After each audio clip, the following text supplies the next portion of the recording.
Hey, this is for all them PS boys out there, man. Y'all know what time it is. If you a Sony pony, you need to get hype. If you a Xbox boy, you need to get hype. If you a Nintendo boy, you need to get hype. Get hype, get hype, get hype. If you a Sony pony, giddy up, giddy up. If you a Sony pony, you need to get hype, get hype, get hype, get hype. Get hype, man, it's about to go down. I said the haters gonna hate. They hating on the T-flops. They can't stop us because we got the exclusives, the games, the storytelling, minds blowing. Understand them Xbox boys, they trying to destroy us. Nintendo boys, we still stand tall. Boys in red, you know how we do it. Let's get it on, let's get it popping. And this is why we gotta get hype, man. Let's get it on, man. Ayy. Ayy, ayy, ayy, you need to get hype. Ayy, ayy, ayy, you need to get hype.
Ladies and gentlemen, what's going down with it?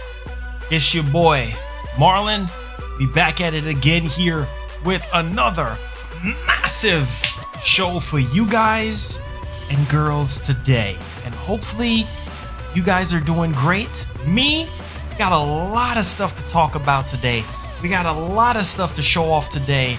And let's start off with the nation news. And we did the merch. We did the merch, and I have a huge surprise for you guys. So according to YouTube, I will have the merch store up on the channel possibly tomorrow.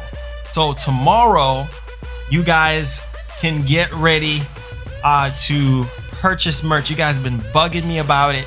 Also, Nation News, we're going to be getting a P.O. box, a big P.O. box real soon, so you guys can start sending me stuff, okay? Now, just to give you an idea of what's going to be in the store, the Wait Till July shirts, yes, the Wait Till July shirts are pressed up, ready for order, okay?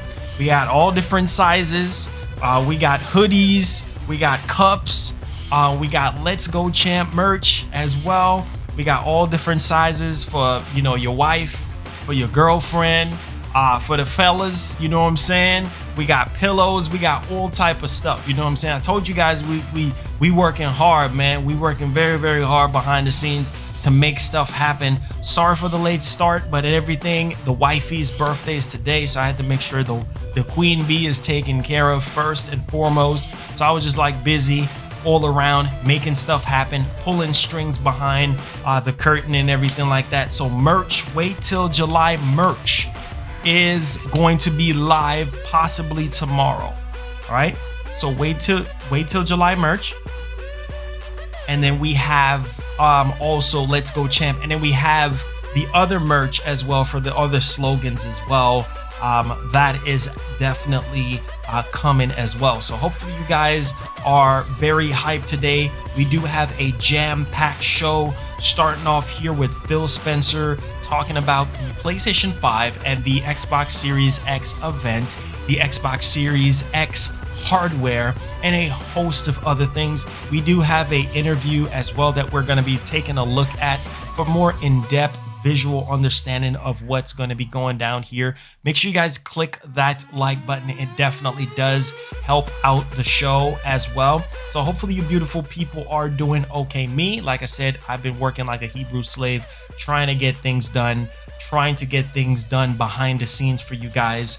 And so we're rocking out very strong here. Also, we're going to talk about the PlayStation 5 RDNA 3 GPU and ZEN 3 capabilities, which is insane. We heard about it before, now it's popping up again here. And like I tell people, yes, the Xbox Series X is a very powerful machine, but there's some stuff about PS5 that we still don't even freaking know, and we're going to be talking about that as well.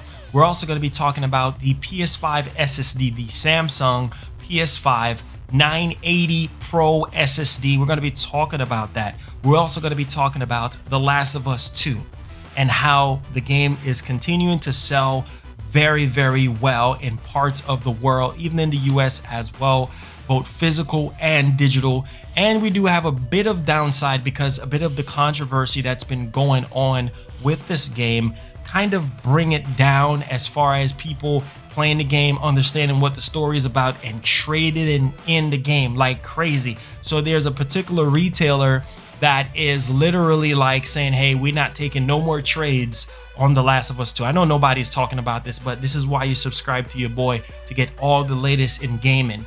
You guys know I got you guys covered 110%.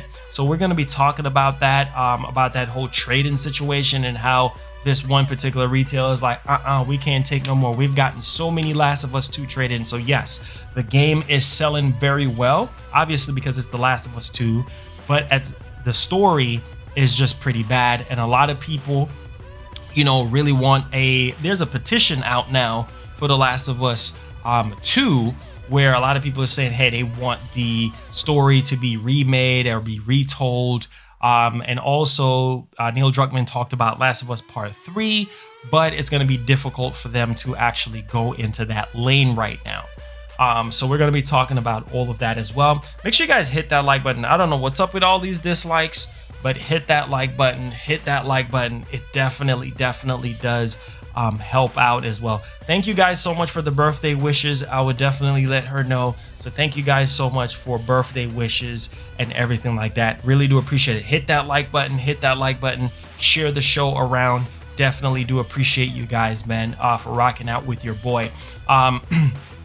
Also, I wanted to talk about some more things here. Like I said, it's a jam-packed show. We're going to talk about the PS5 SSD boosting speeds. We're going to talk about Shawn Layden as well, 15-hour AAA titles. Okay, so he wants to, I'm guessing, want everybody to kind of get themselves ready, possibly for more 15-hour experiences, you know, and also 30-hour experiences as well. Like those games that don't necessarily cost $60, but games like Marvel's Spider-Man Morales, which is like a 15-hour game and it's not a full-fledged AAA game, stuff like that, which I think the industry needs more of those type of games, right?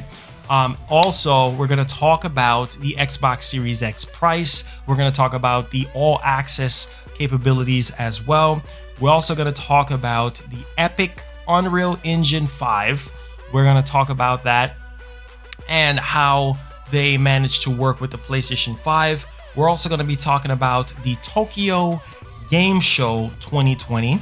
We're also going to be talking about the Xbox Series X, right? Which is very, very interesting because we need to talk about the hardware and a host of other stuff. We're also going to be talking about Cyberpunk 2077, gameplay Blowout, and HandsOn, as well as a host of other stuff right here on the show. Make sure you guys hit that like button. I don't know, the show haven't even started and we already got 11 dislikes, but you know what?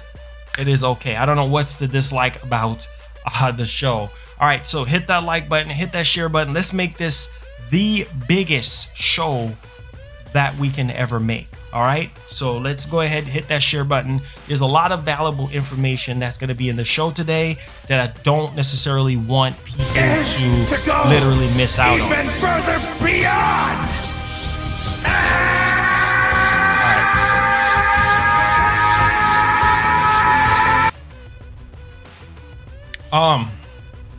G2G Bills, thank you so much, my guy. Thank you so much, man, for hitting us upside the head with the $5. That makes you, G2G, the top stream donator, sir. Let's get you up on the board, man. Thank you so much for activating Goku. Really do appreciate that. All right, it's all good, man. Let them hate all they want. It's okay. Hit that like button, guys. Hit that like button. You guys know what to do. Share the show around. I'm about to go ahead and get started. We're not going to worry about the hate. We're not going to worry about that. We don't care about that. All right. Hit the like button. You guys know our goal is 100 likes. I should put the hype jacket on, but I think it's a little bit too hot in here.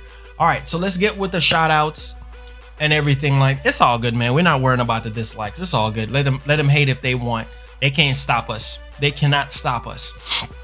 So let's go ahead with the shout outs. If you want your name to be shouted out, feel free to drop it on your boy. All right. All right. What's up, BJ? How you doing? Welcome to the show. Brandon Dan, what's up, man? How you doing? Welcome to the show. We got Anthony Rudd. How you doing? Welcome to the show. Giant Jane, PlayStation Forever. Let's get it popping. We got Ari Huffman, we got BJ, we got Matrix, we got G2G Bills in the house. Thank you for the $5, man. We got RGN, we got Jared, we got Vibe, we got Jeremiah, welcome to the stream. We got Yoshi. Let's see what else we got. Beastman, what's up? Strong, what's up? Dustin, what's good? Strong, what's up, man? VA, Astral Off the Chain, Kirby, Beverly Carter, Dragon Eye, Carlos, Jeremiah, Brandon Kelly, Mike Sawyer, let's see here, Trolls for Life, The Vault, Opera, what's up, man? Gaming, Dead Bringer, a PlayStation Forever, Tullis, what's up? Peter Parker, Tony Hawk, let's see here, Emmanuel, Luke, I love, what's up, man? Damien, thank you so much, my guy, hitting us upside the head with the $25 donation. Thank you so much, buddy, for being so generous. I really do appreciate you. Thank you. He says, hi, Marlon. PS5 is strong. Let's go, man. Let's go, champ. We out here, baby. We out here. We're rocking. They can't stop us, man. Really do appreciate you for doing that. Nighthawk, let's get you a tactical nuke as well for dropping that 25, and for G2G Bills. Thank you so much, man. Thank you so much. Thank you so much. All right, so who else we got? Nighthawk, we got Kirby, we got Jerry White, we got Brandon, how you doing? We got Trevor, let's see what else we got. Dragon Eye, keep up the firework, screw the haters, man. We ain't worrying about the haters, man. They can't stop us. You hear me? They can't stop us. So let them hate, let them say whatever they want. It's not gonna hurt me, man. You know, I love my job. I love what I do for a living, so they can't stop me. If God is gonna be for me, who can be against me? And you guys got my back, so I ain't worrying about the haters, man. It's all good, man. It's all love at the end of the day. Thank you so much, VA, for the $5, saying keep doing your thing, bro. Thank you so much, man. I will not stop, bro. We gonna keep going. We work hard for this, you know what I'm saying? So we're not gonna let nobody stop us. Thank you so much for that donation there. Let's get you guys all up on the board here. Knocking down our $100 daily goal. Really do appreciate you guys, man. Seriously, thank y'all. We ain't worrying about the haters. Loon, what's up, man? Hopefully you got your new job at the medical field. RGN, it's all good, man. We ain't worrying about the haters, bro. It's all good. Yeah, what's up, man? How you doing? Carlos, what's up, man? Make sure you guys hit that share button as well. It's very important you guys click the share button. Share it around, guys. Definitely. I want this to be a jam-packed show. I don't want nobody to miss out on today's show because we have a lot of stuff to talk about. I think we got about either 15 or 20 different topics to go over today. So a lot of stuff. So make sure you guys clear your schedule. because it's going to be heavy today. Let's see here. Yeah, man, it's all good, man. We're not worrying about haters, man. Like I said, they can't stop us. You know what I'm saying? They can't stop us. Oh, it's 65. Okay, my math is off today. Thank you so much, my accountant.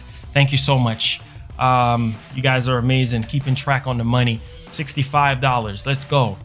All right, so let's get on. Let's get Marlon to 200 likes. That would be amazing. That would be amazing. Mods, you know exactly what you need to do. Share the stream, share the show. Let's get right on to it, man. I try to hang a little bit, you know what I'm saying, to kind of give people a little chance to kind of get into the show so they don't miss out on what we're talking about, because I know YouTube like takes a long time sometimes to send out notifications. Yo, Giant, thank you so much for the $10, man. The future in your hands. Sense, thank you so much, man. Appreciate y'all, man. Appreciate y'all. Like and share the show, guys. Appreciate y'all, man. Seriously, thank you so much, Giant, for that $10. That gets you right up on the board here. Really do appreciate that, man. It's all good. Thank you so much, my guy. Thank you so much. All right. Let's go. Are you guys ready? Is everybody here? Is everybody ready for the show? I don't want anybody missing out on information. Wait till July. Thank you so much for the support, man. I love y'all, man. From the bottom of my heart. Appreciate y'all, man. From the team, from everybody, we appreciate y'all, man. Thank you guys so much, man. Marlon, we love you no matter what the haters say. It's all good, man. It's all love at the end of the day. Let's go, champ. They can't stop us, man. Are you guys ready? Is everybody comfortable? Is everybody ready? Share the show. Let's get our usual 500 plus people in here. I know we could do it. Share the show. I don't want people to miss out on the important information that is going to be transpired today. So make sure you guys hit that like button, share the show as much as you can. All right, Ice Queen Gaming, what's up, man? All right, let's get it on. Let's get it on, guys. Let's roll into today's edition of the show. So Xbox, Phil Spencer says Sony did a good job with the PS5 reveal. And like I said, guys, it's all competition at the end of the day.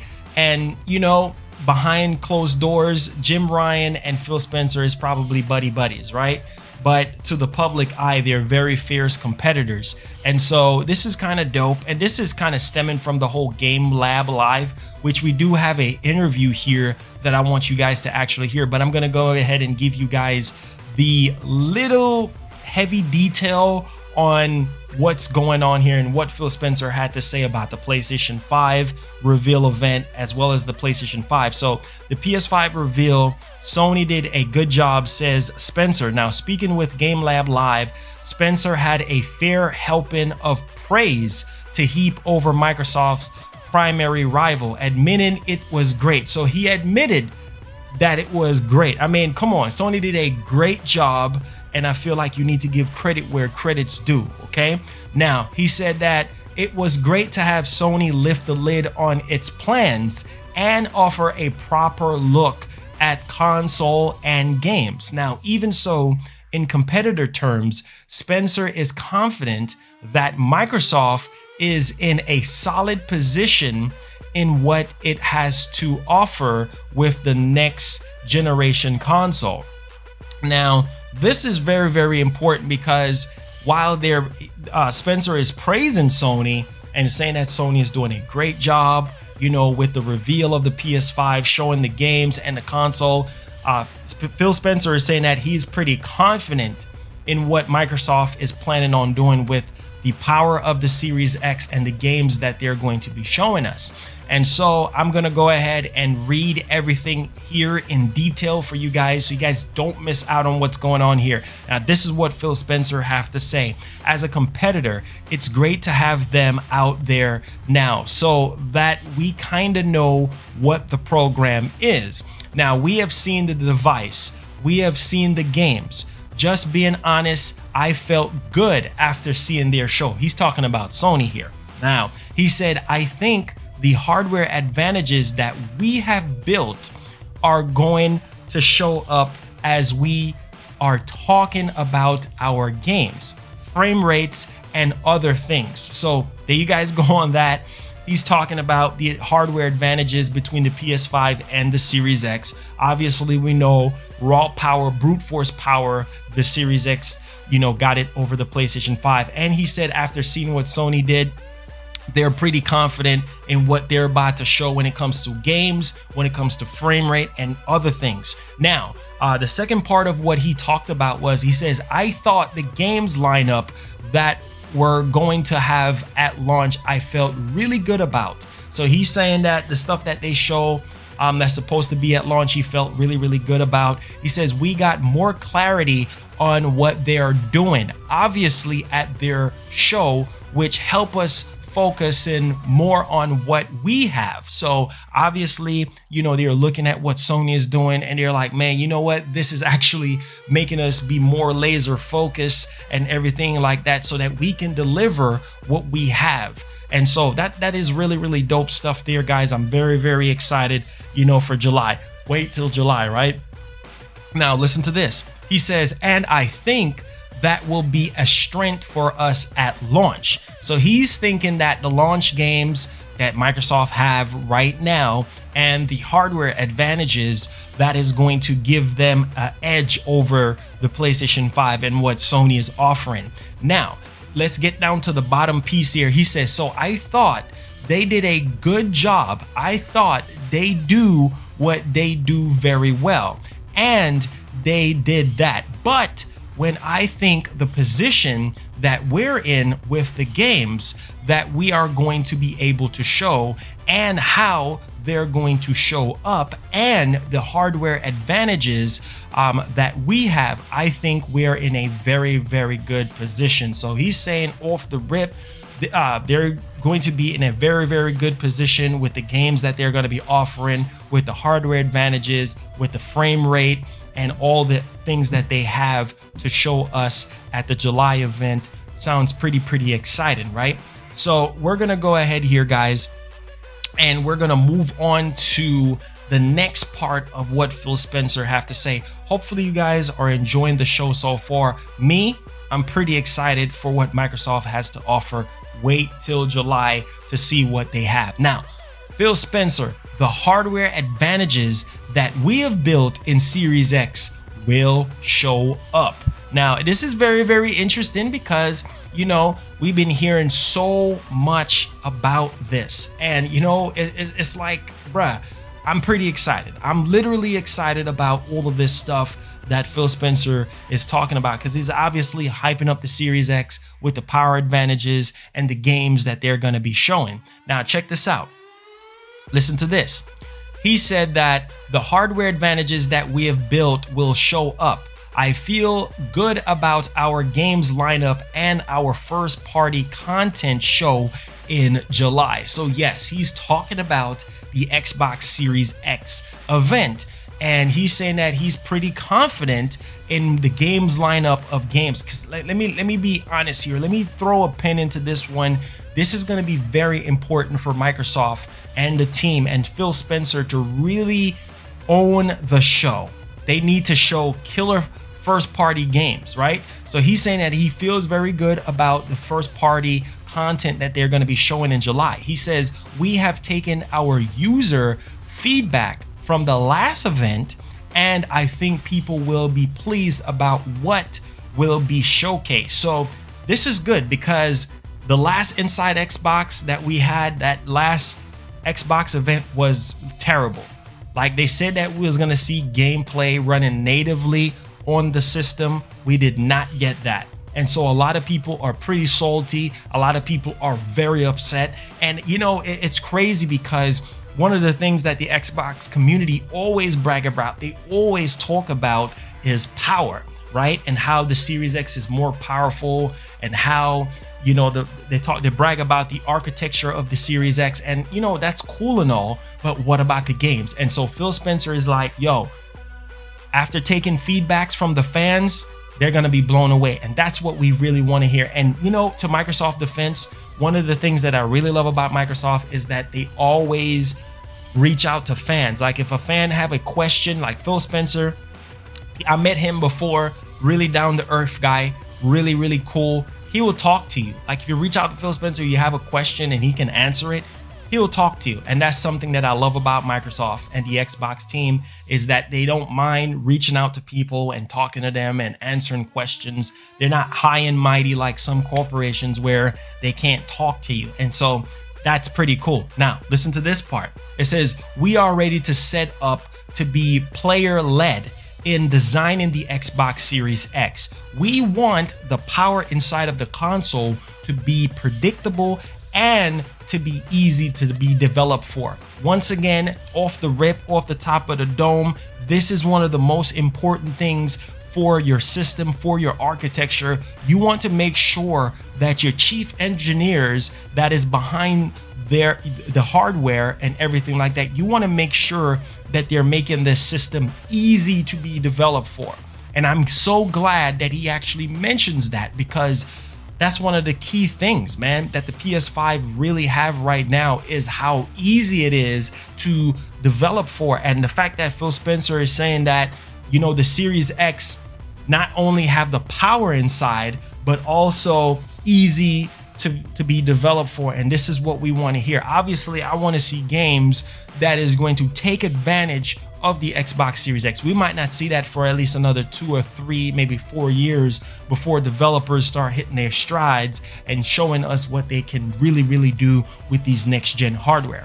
All right, so we're gonna move on here to the next portion of this, and listen to this one. That said, Phil Spencer acknowledged the visual leap may not be as noticeable as it was with the switch from 2D to 3D. So obviously people already from the very beginning, this is why I say the Xbox community, a lot of them, they don't even know what they're talking about, because they already saying, oh man, you're gonna see a night and day difference between PS5 and Series X. Take it from the horse's mouth. He's saying that you're not going to see a visual difference. You're not going to see a visual leap. Okay, it's not even gonna be noticeable between the two.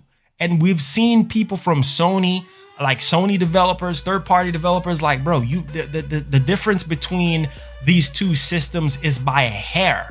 You know what I'm saying? Because you're really not gonna see that much graphical differences. Some people think that it's gonna be a generational leap between the two consoles. No. And so Phil Spencer is saying, hey, look, man, look, the switch from 2D to 3D, for instance, it's not gonna be that jump between the Series X and the PS5. So people that's saying from the Xbox community that the PS5 is weak and you're gonna see a gigantic difference between the Series X and PS5, stop. Okay, it's not that much of a jump. And I've been saying that on this channel for a very long time. You're not going to notice that much graphical differences. Come on, man.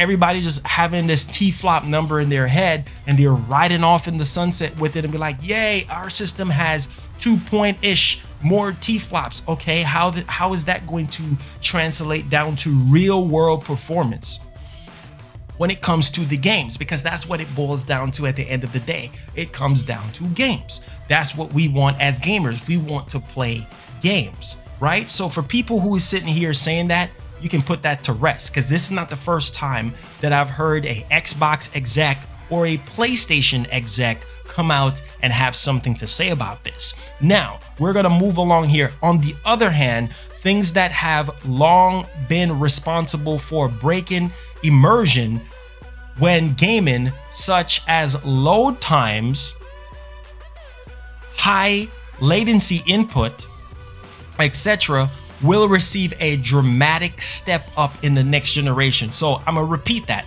Loading times, high latency, input, and all of this stuff, you're gonna see a drastic, you know what I'm saying, change when it comes to next gen. And I do believe that, especially with loading times, right? Because the SSD in both systems are pretty much well capable of giving us no loading times, as well as the architecture when it comes to the high latency as well. So I just want people to pay attention to that. Now, let's get to the meat and potatoes of why we're here.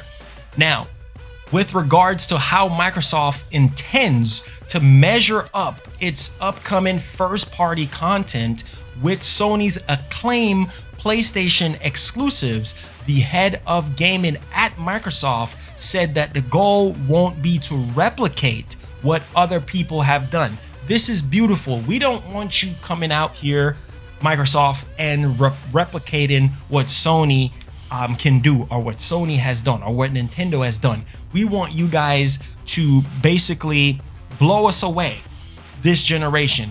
Blow us away. You know what I'm saying? Get gamers excited about Xbox again. It's been years. It's been years. It's been since 360. That was a long time ago. And so this is something that I've been talking about, right? Microsoft needs to stand on their own 2 feet and give us games, first party lineup of games that is going to be blowing us away off the top.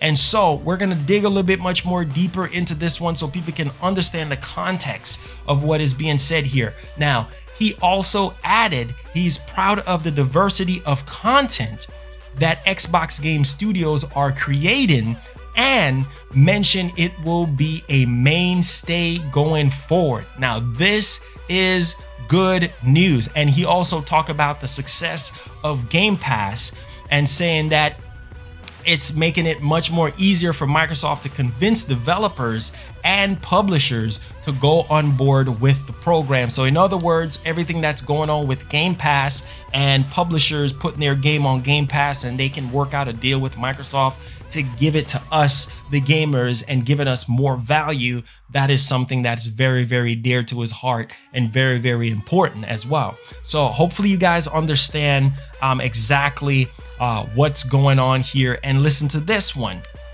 I'm going to show you guys something that I think a lot of you guys will definitely appreciate here. And this has to do with what he's talking about with the first party title. So I want you to hear it from the horse's mouth. Now that I read everything for you guys, now take a listen to this. The game development, and I definitely want to talk about that a little bit. In fairness, your main console competitor, Sony, is often considered by some players to have a stronger first-party lineup than Microsoft has had historically. But I know you've now made a huge investment in that area. I think you're up to, what, 15 Xbox Game Studios now?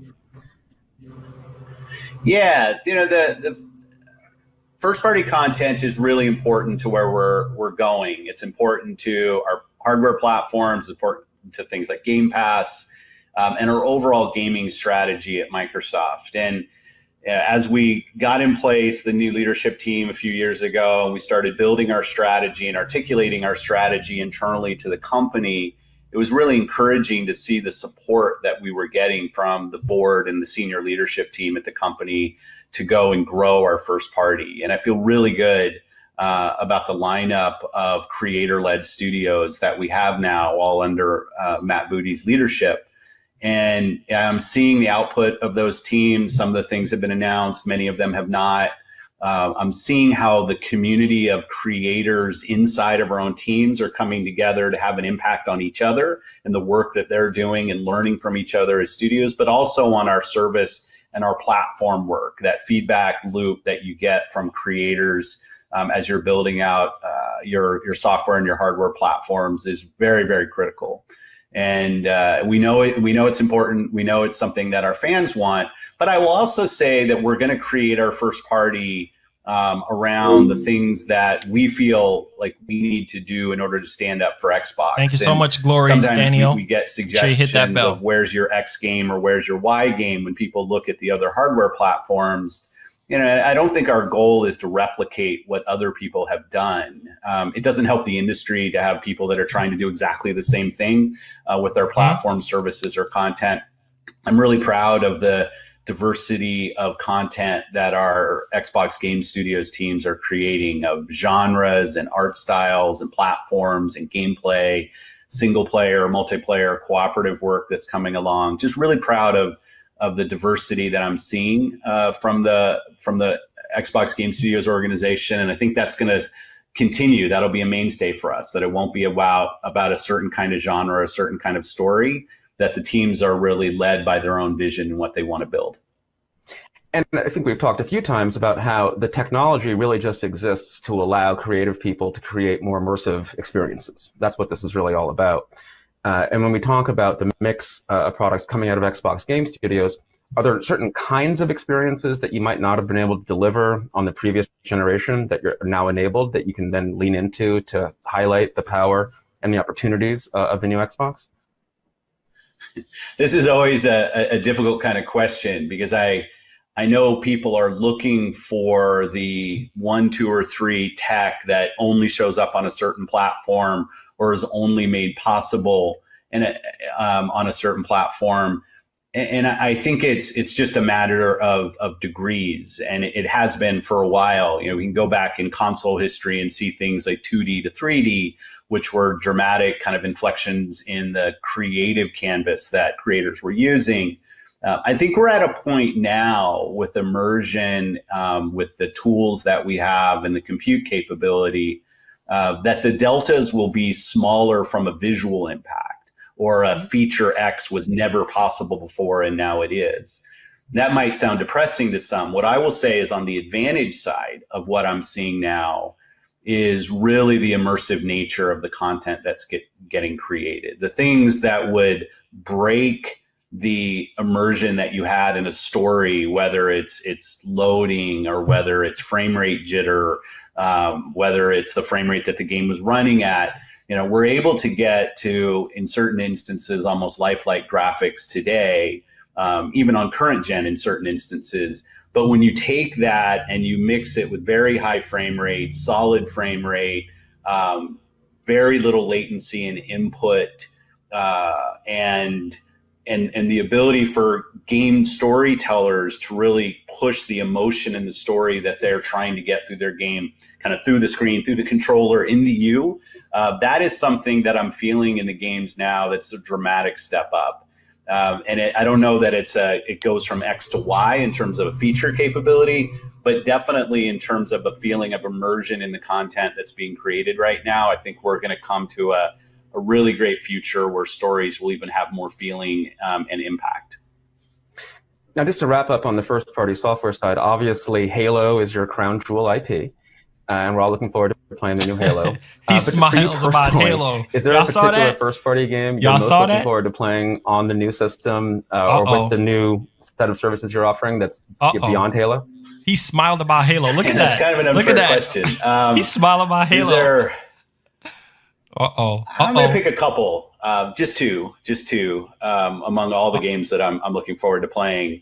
One of them, you know, is I tweeted about this. I had finished Gears Tactics. I'm a turn-based strategy guy from way back in the day, playing Civ and stuff. And I had a really good time playing Tactics on PC. And I finished in normal mode. And I'm looking forward to playing that game on Xbox Series X, and I'll probably bump the difficulty and play through the game again. I'm looking forward to that. I will say a game that is just every time I see it is so Give us stunning.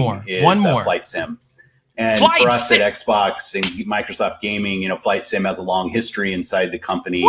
But the studio at Asobo is doing amazing work on that. It's such a technology, just Gears powerhouse Tactics that game and with Flight it's using Sim. in terms of cloud compute to deliver the experiences they have. And I think that game on Series X is going to be jaw dropping, and I can't wait to experience that on the next gen. I actually haven't played that one yet. Wow. On the with even stuff, I'll be going in fresh. It'll be fun.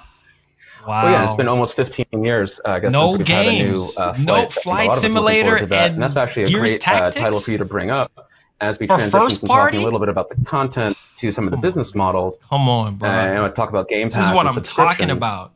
And is there a situation where a game like Flight perhaps is enabled by the subscription model from a distribution and you guys notice, model? hold on, you guys noticed that he didn't talk about Halo Infinite. Like, the guy asked him a question about Halo Infinite. He just laughed and like, yeah, I don't want to talk about Halo Infinite. And he was like, okay, what about the first party games and everything? And then other first party, he said, okay, I can only talk about 2. So I'm thinking that he was going to reveal like 2 games that we don't even really know about. He said Gears Tactics and Flight Simulator are 2 of the games that he has personally played, and they look jaw-dropping. Gears Tactics, that strategic type of over-the-head camera Gears of War game, and Flight Simulator? Really? That's it? Come on, man. That's what I'm saying, bro. This is what I've been preaching on this channel. We need to see games that we haven't experienced before. Come on, man. Standpoint where it's different than a retail model as we dive into talking about Game Pass? You know, we've talked about it for a while now that Game Pass will become an enabler of a variety of content that maybe in a pure retail only model might struggle to find an audience or the audience that it needs to kind of recoup the development costs of the game. And we're already seeing it. Like we're past now the threshold of the number of subscribers that are on the platform. And frankly, I confuse people sometimes when I say this. I start to think about Game Pass as almost a platform unto Halo itself, Infinite. He didn't even talk about Halo games Infinite. Can really be published into Game Pass, find an audience of, you know, well over 10 million subscribers at this point, who for kind of very little friction can go try a new game. Maybe they like the idea, they like the box shot, it's from a studio that they know, and that kind of marginal cost of trying the next game today is just the download. And as we've talked about with xCloud, even that will be going away soon, where I can really just go trying new things. And we see it today. You know, Game Pass definitely enables creators to find audience that they might not have found through a pure retail model.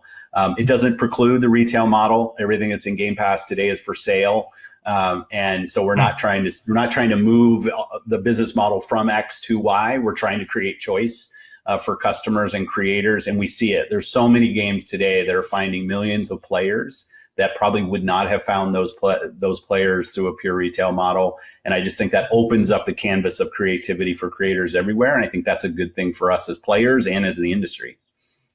And let's broaden out to the industry, as you mentioned, because if you look at other media industries, entertainment industries, whether it's music or movies and film, we've obviously seen a big shift from a retail a la carte model to a subscription model. In general, though, not everyone in the industry is on board with subscriptions. So where do you think the industry is generally, and why are other companies, or not other companies, but why do you think Microsoft is taking the lead in this area? I think change and large change is always one of the hardest things in an industry. And usually what you see, and you've seen it in the other media, where it's not the incumbents that create the kind of bigger opportunities, it's others coming in. For us, it was about if somebody's going to go and innovate and create a new model for delivering content and consuming content, finding your next favorite game, we wanted it to be us. We didn't want somebody new to come in that didn't have the kind of history that we have in the industry. We felt like there was a unique opportunity for us there, but it is difficult. You can go back. It's the innovator's dilemma to some extent. If you offer things in a subscription, does that negatively impact what you sell at retail?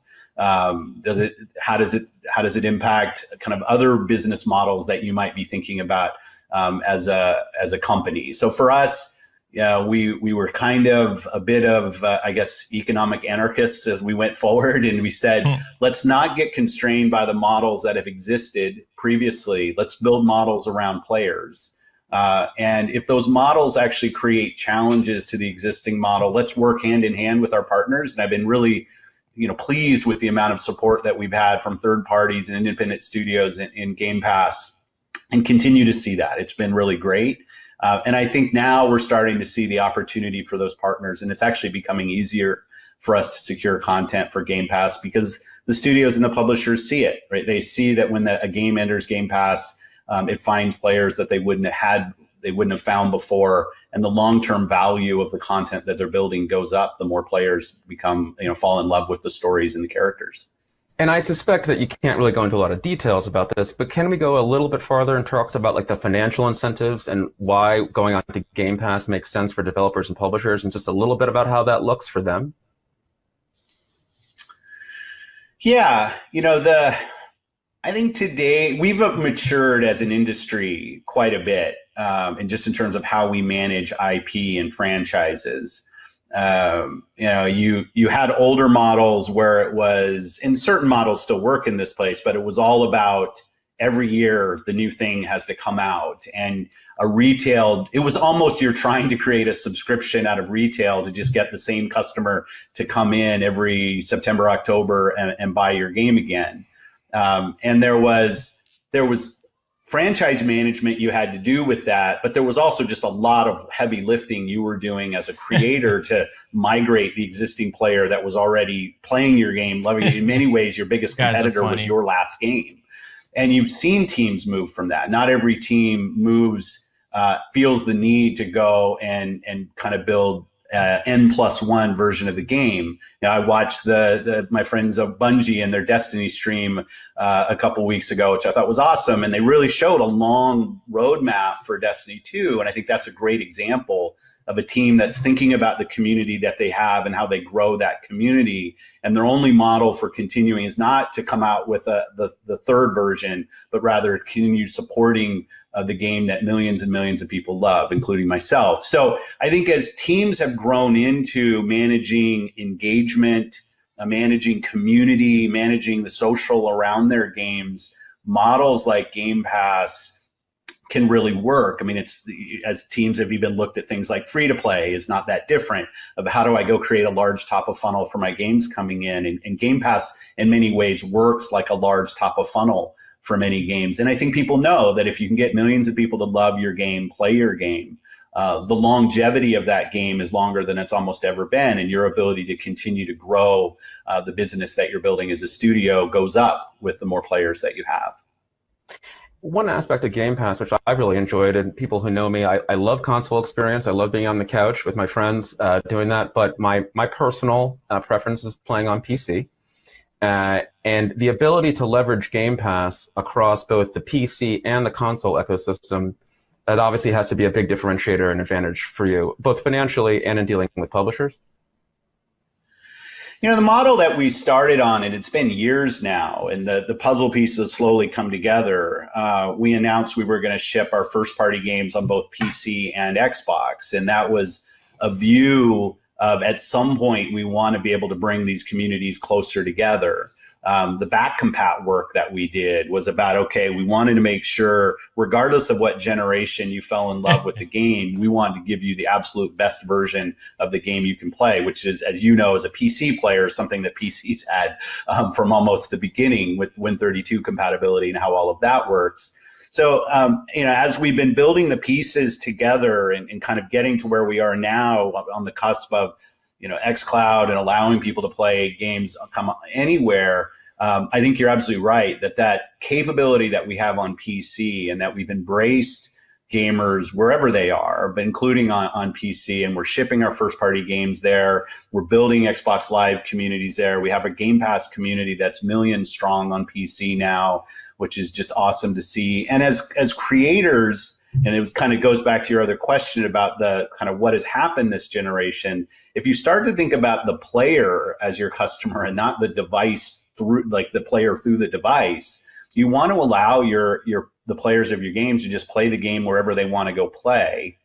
And for you who likes to play on PC, you should be able to play that game on PC, stop, and then go pick up on console and continue where you are with your same friends. And if eventually you're playing on a phone somewhere, same thing. I want to basically be able to stop, use quick resume, and pop back in wherever I go and continue to play. And that's our goal. And embracing anywhere you want to play is just kind of fundamental to what we're trying to build. And to be clear, I am not anti-console. I love console. But we've talked about xCloud a couple of times. We haven't really dove into that. So let's talk a little bit more about your work with xCloud and game streaming. A lot of different trials, not a lot of visibility yet for us and the public about what the plans are with xCloud going forward. We've seen some different streaming plays come from folks like from Google, and Amazon's working on some things, and NVIDIA. So where are we at with xCloud, and what should we expect to see over the next little bit? Yeah, you know, we launched our preview, was it October of last year? So still less than a year. We've had hundreds of thousands of people come in and help us preview and learn, which has been important to us. The other thing that's been happening on the back, which, you know, our customers don't necessarily see, is our creators are learning. creators are really interested in what kind of games do people want to play in a streaming environment. How do they play? Is session length different? Where are the areas where people drop out? Like all of this, it's new, right? It's a new canvas for us as creators of people playing games that were originally meant for one device, now ending up on multiple devices. So I just wanted to thank both all the creators that have been along this journey with us, as well as all the players that have helped. You know, when you said we're going to bring xCloud into Game Pass, we've talked about that. It's a natural way to extend where you can play your Game Pass library, is to add the ability to stream to mobile devices to go do that. We'll be talking more about that pretty soon. It's actually not too far off now, where we'll give more clarity on both kind of the business model, which I think people really like, as well as the library of games to go play and where you can go play that. So we're close. We feel good about the tech. We feel like we've learned a ton. We're still busy putting hundreds of thousands of more blades in Azure data centers around the planet, to enable us to have a pretty broad launch when this goes out. And I think it'll have an impact in a lot of places, some expected and likely some unexpected. And just one more on xCloud, just from a technical perspective, I think a lot of people were skeptical about the idea of cloud gaming in the first place. The first main consumer application came from a different company. But I think over time, the market in general has become a lot more comfortable. Just over the last 6-9 months, we've seen that in general, cloud can work. And I'm sure that Microsoft has its own way to make it even better. Just in general, though, I mean, should gamers really be thinking about streaming as a way to really get that full experience? Yeah, this is one of the areas where maybe we differ from some of the language out there. I've never tried to position xCloud as a replacement for your gaming PC or for a console. I think it augments the experience that I have. For me, like you were talking about, I like to go sit down in front of the big screen and play on a console, play on my Xbox. I'm sitting here at my PC rig right now, and I like to play here, but I'm not always in front of those two devices. And I want to be able to go play where I want to go play. On the device that I choose. So, you know, I don't think the highest fidelity place to go play a game is going to be streamed from an Azure data center or anybody's data center anytime soon. But that doesn't mean it's not a viable place to go play, and it's not an option that you should take. So, you know, we're building this hardware, we're building this capability, so to enable you to go play the games that you want to go play, but not as a replacement to where you go play them today. And I think that's just a fundamental difference. It's part of the overall ecosystem for you. It is, yeah. You know, we think about an Xbox gamer as somebody who can play their Xbox games with their Xbox community on many devices. And we want to make sure you have the best experience on the device that you're playing on, which is kind of our smart delivery technology, that the device that you're on, you should have the bits that show up the best on that device. And different devices have different capabilities. There's no doubt about that. The nice thing about me playing on my Android phone when I'm sitting, you know, at a waiting room somewhere is I can do it, and I can't do that with my console there. So it has unique advantages, but I wouldn't say the unique advantage is fidelity, you know, or even responsiveness. There is latency. The speed of light still exists. And the electrons actually have to go over the internet. So there are definitely going to be there'll be things about cloud streaming that don't match exactly what you do on PC and console, but there are advantages that it has. And I just want you to feel like you're connected to Xbox wherever you decide to play. Now, when we talk about streaming, one of the aspects of that is it sort of transitions to a discussion of how the overall game industry has changed in sense of you have new competitors and new kinds of companies coming into this industry. And I did a piece in February, and you said something pretty interesting. And I want to give you a chance to clarify and amplify your remarks. Now, this was a story, it's got to be clear. This was for a publication called Protocol. It was not about the gaming incumbents. It was not about Sony. It was not about Nintendo. It wasn't really about even Microsoft. It was about how big tech companies like Amazon and Google and Facebook are getting into this market a little bit more. Here we go. And I got to quote you. What you said was, when you talk about Nintendo and Sony, we have a ton of respect for them.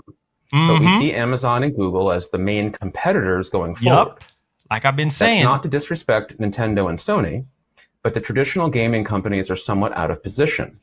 I guess they could try to recreate Azure, but we've invested tens of billions of dollars in cloud over the years. Now, I know you weren't trying to diss Nintendo and Sony, but the market has changed, and there are different aspects that come into delivering a next generation entertainment experience. So can you just talk a little bit about how the changing landscape competitively? Yeah. I seem to remember the ripples that were created from that. You and I made some noise on that one. Here's where I'm going to start on that one. I'll say I have a ton of respect for the companies that have helped build the gaming industry that I love. It's been an incredibly important part of my life, my entertainment as a kid, my experiences with my daughters as they've been growing up.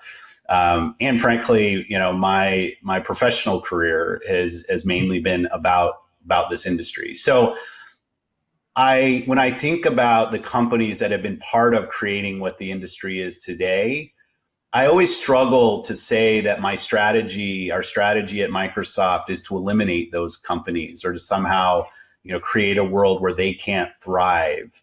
I've said it before that having a strong Sony, having a strong Nintendo, PlayStation and Nintendo, they matter in games industry. And we're not building a strategy that's trying to preclude those companies from having success. And I know that's hard for some to hear, and they hear it and they think it's, I'm lying somehow, but we ship games there. As those companies are looking for potential cloud partners, we're more than happy to try to help.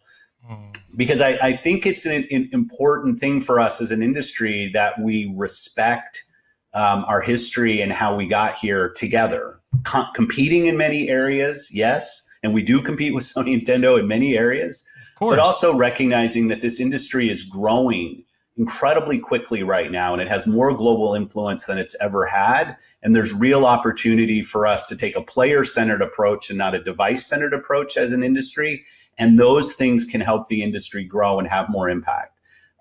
When I think about our other large tech competitors as Microsoft, and I sit on the senior leadership team at Microsoft, and I see all the conversations and the competition that's having with that Microsoft has with those companies. Those for me are not companies that are native to the game industry.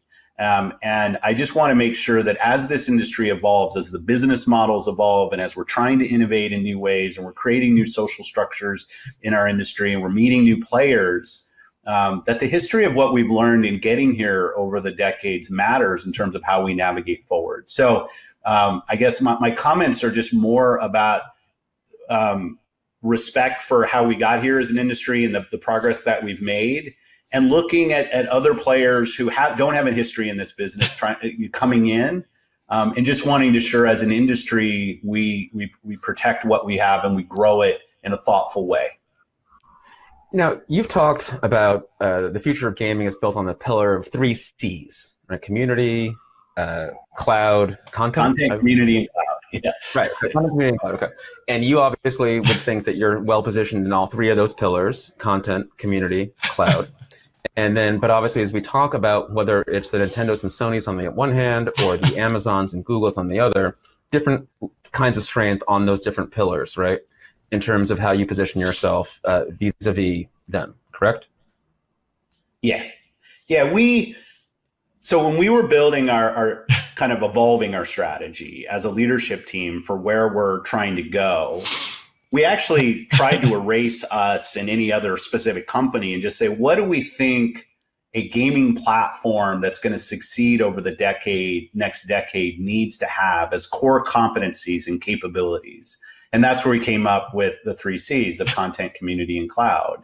And it led to us doing some things like, as we've talked about, really investing in our content, our first party content, because as we looked, we said that's an area we need to do more. And we've done that. And our community, making sure we're bringing Xbox Live to every endpoint that somebody wants to play on, whether it's our own device or someone else's device. We want you to be able to stay connected to your community wherever you go.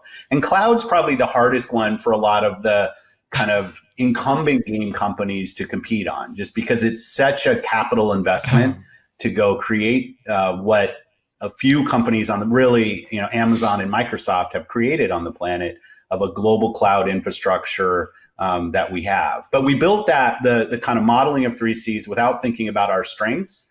And I also and this is a little bit longer, but I also understand that 3Cs is not what a customer cares about. What a player, what I care about is I want to play my games. I want to be able to play them wherever I am. I want to be able to play with you, my friends, wherever I go play.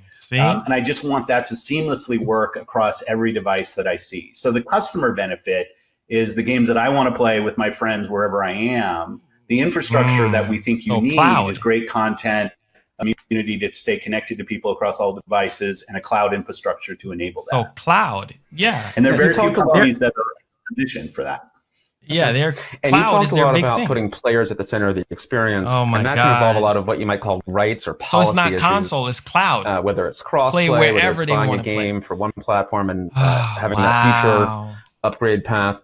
But one thing we haven't talked a lot about that I think a lot of people out there just don't even really know about is a program called Xbox All Access, which is really taking away that several $100 upfront cost and letting people buy, get ready, not only the hardware but also subscribe to the software for a monthly fee. Here we go. I think it's around $20-25 right now. It's not a major program, but once again, when we look at other industries like say cell phones, very few, at least in this country, people don't think about spending $1,000 on a cell phone. They pay for it monthly, whether it's through the device manufacturer themselves or their carrier. And that model is something that you have experimented with. But how much should we see you driving that forward in the next generation here with Xbox All Access, letting people finance and buy the machine and subscribe to the software, all for a relatively low monthly price? Here we go. Yeah, I think Xbox All Access is going to be critical to both our launch for Xbox Series X as well as just the overall kind of generation. We, as you said, many things, frankly, in our program, we test and learn and flight as we go. We don't necessarily step function things that we do on the hardware capability or even on things like Xbox All Access business models. So we want to bring our whole customer base along, and we want to offer options and opportunities and learn when we can. So as you said, Xbox All Access this generation has been something that we've trialed, we've put into market in limited kind of capacity in certain areas. It's just a path for us to learn and see if there's signal from customers on this. And it's been great. The response that we've seen where we've tested Xbox All Access has been great, but as you said, it's been limited in terms of the market. So you're going to see a much broader market and retailer support for Xbox All Access. And as you said, it matches a model that customers use for many other devices that they buy. And as you have services that are attached to those devices that people love, it just becomes an easier way to bring a great product to customers. And we should also just understand the global economic situation that we're going to see this year. We're seeing it today, and I think having more pricing options for consumers is frankly just a thoughtful thing for us as industry to think about, of how whether it's Game Pass and me getting access to hundreds of games for a lower amount each month, or things like Xbox All Access that let me get into a new hardware generation without the big upfront costs. I think those are going to be important things with just kind of the economic situation that we see outside. Sure. Now I have to ask you just straight up about your main competitor in this, not your main competitor, but one of your competitors in the console side in particular, and that's Sony, Here we go. Obviously. Here we go. Recently, we've seen Sony share a lot more detail about their plans, the PS5. We've seen what it looks like. Here it is. They've shared a lot of information. Just straight up, how do you think you're going to stack up? What do you think about what they're doing, and how does your plan differ from theirs? Critical. Here we go. Yeah, I watched the show. I thought they did a good job. I sent Jim a note afterwards and congratulated him. I thought, in this environment, trying to pull off a high production value event is just not easy. So I applaud the teams at Sony for what they were able to do. As a competitor, it's great to have them out there now. So we kind of know what the program is. We see the device, we see the games. Just being honest, I felt good after seeing their show. I think the hardware advantages that we've built are going to show up as we're talking more about our games and frame rates and other things. I thought the games lineup that we're going to have at launch, I felt really good about. And we got more clarity on what they're doing, obviously at their show, which just helped us focus in on more of what we have. And I think that'll be a strength for us at launch. So I thought they did a good job. I thought, they do what they do very well. And they did that. But when I think about the position that we're in with the games that we're going to be able to show and how they're going to show up, and the hardware advantage that we have, I think we're in a very good position. So I feel good about July and the gameplay that we're going to be showing there, and the hardware capability. But I'll just say it's also nice as a gamer to see both of us out there and competing. I think the competition leads to better outcomes for both companies, and I applaud that. Okay. And just to be clear, we will be seeing a little bit more on your side on gameplay and titles and software in July, correct? Yes, please talk about that. That's right. Yes. Yeah, teams are working hard to get it lined up. We've taken feedback from our last event, and I think people are really going to be pleased with what we're going to be showing there. I think Halo will be a big part of it, and I think that's obviously an important title for us. Wow, now, but you're not talking about related question. It's a little bit of a red herring, I think, but people do focus on what these boxes actually look like in a way that isn't really. I mean, maybe it is relevant to how they perform, but it seems like Microsoft has a little bit of a different approach to just design, whether that's the physical design, perhaps acoustic elements.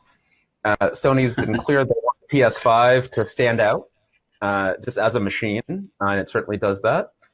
Does Microsoft and Xbox have a slightly different approach to design generally? Here we go. I mean, I can only talk about the approach that we have. I don't know their inner workings, but I'll say for us, we launched the Xbox One originally, and then we had a good sit down with our hardware team about the roadmap that we wanted to create.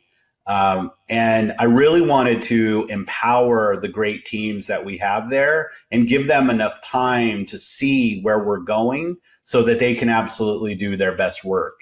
I think I love the hardware generation that we're coming out of. I think the Xbox One S, the all digital version, good learning for us in putting that out. And obviously the Xbox One X, which has just performed incredibly well in terms of the performance and the as you talked about, the acoustics. We really set up to be player-led in our design.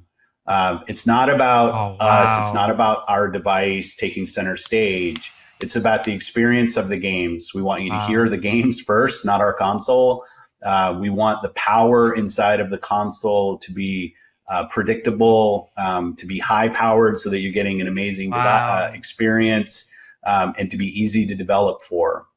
So I'd say we are purpose built in the design of our hardware, enabling our teams to go do the great work that they can do, and let the games be center stage for what gameplay is about. And frankly, it's a design ethos that doesn't just permeate our hardware team. It's really about how we design the services, when we launch things. I mean, if I go back even on the platform and the hardware side, there were things like variable refresh rate that we brought out this generation. We clearly could have held that and not put it out in Xbox One X and said, no, this is going to be an Xbox Series X exclusive feature. But we knew we could enable it for the customers that we have today. So we're not trying to kind of artificially hold things back when we know we can deliver to the customers that we have. It's really about continuous innovation and bringing our whole Xbox community along the journey, whether it's games that you fell in love with on the original Xbox that are going to look amazing on Series X, whether it's friends that you've had for 15 years on Xbox Live that you still want to stay connected to, or whether it's hardware features that we think we can deliver to the hardware that you have now, that we want to be able to deliver if we can. So purpose-built, giving the teams time, what about and letting the new games be the center of the experience, not the kind of physical design that we're putting forward. What about the new games? We're getting a little short on time here, and thank you so much. This has been really illuminating. We have a couple questions from the audience, and I'll get to a couple of them if I can. We have one from David Gardner. at Please be London good Venture question. Partners, who asks, Hey, David. has the democratization of game development impacted the way that games reach consumers on your platforms? And first, if you could just talk about what democratization of game development means, and then we can talk about how does that change the way that games reach the consumers. Okay, so I'm so glad that you guys get to experience this with me, because after watching that for yourselves, did you guys learn anything at all that you didn't already know? And what about the games? Like, Seth asked him about the games that they're going to be showing, like the new first party games. And the only thing he could say was, well, Gears Tactics, right? And Flight Simulator. Those are older games that people are already playing. So it's like, okay, those are the only two games that you can let us know about, and telling us that it's going to be playing, you know, better on Series X, or it's going to run amazing on the system. Like, this is what I'm talking about. And then the stuttering, and then when Seth asked him about the whole situation with Halo Infinite, it was like a pause. Everything is down in the description if you guys want the source to this.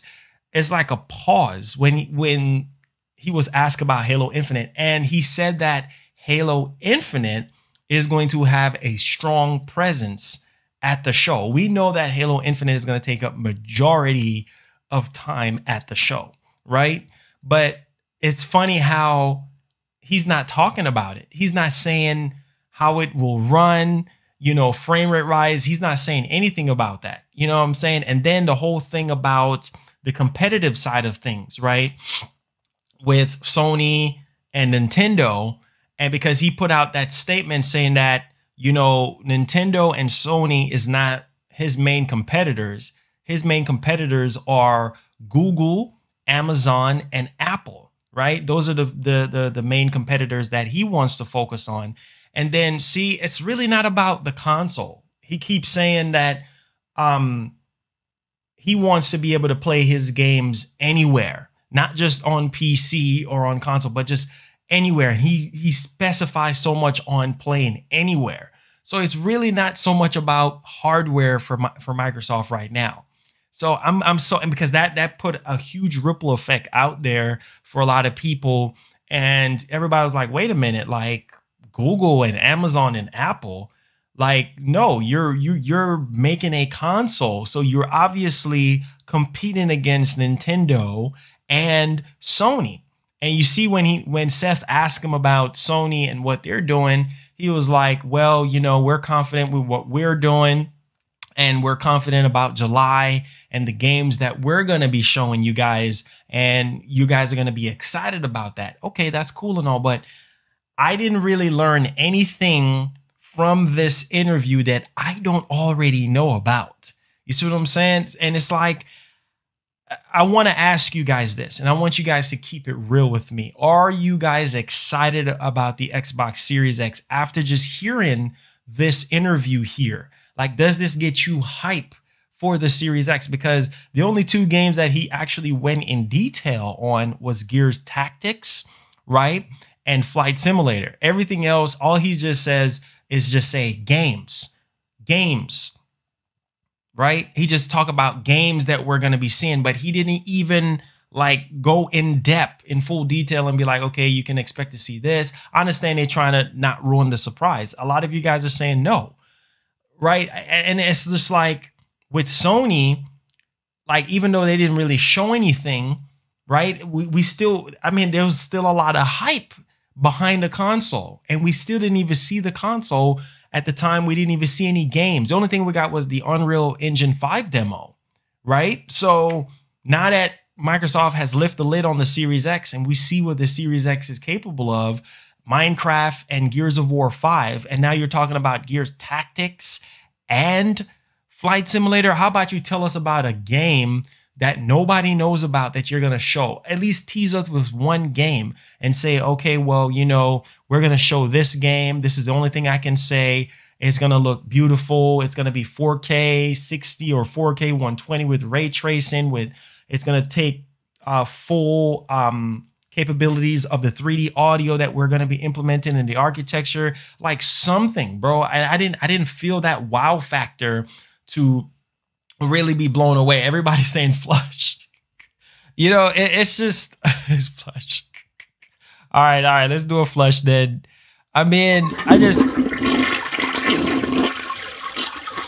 just wasn't blown away. I'm sorry. I just wasn't blown away. I was not blown away. And he don't sound confident at all. Like, I mean, if you're excited about next generation, if you're excited about your new hardware and what you're going to be giving gamers, you need to be a little bit more enthusiastic than that. You see what I'm saying? He didn't really look like, I mean, I don't know, man. I think Phil and the team need some help over there, man. I think because I'm very worried about July. July is around the corner.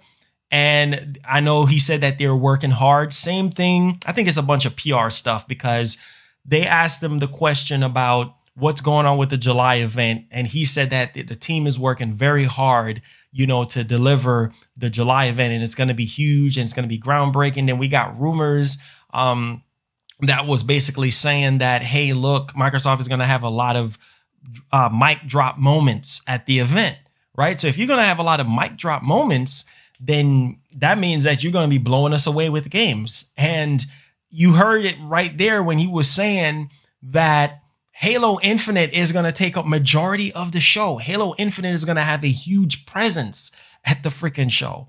So what else are you going to give us other than Halo Infinite? One more time? Okay. What else are you going to give us other than just Halo Infinite? Like, Halo Infinite is going to be huge at the show, he said. You know what I'm saying? And yeah, we already know that.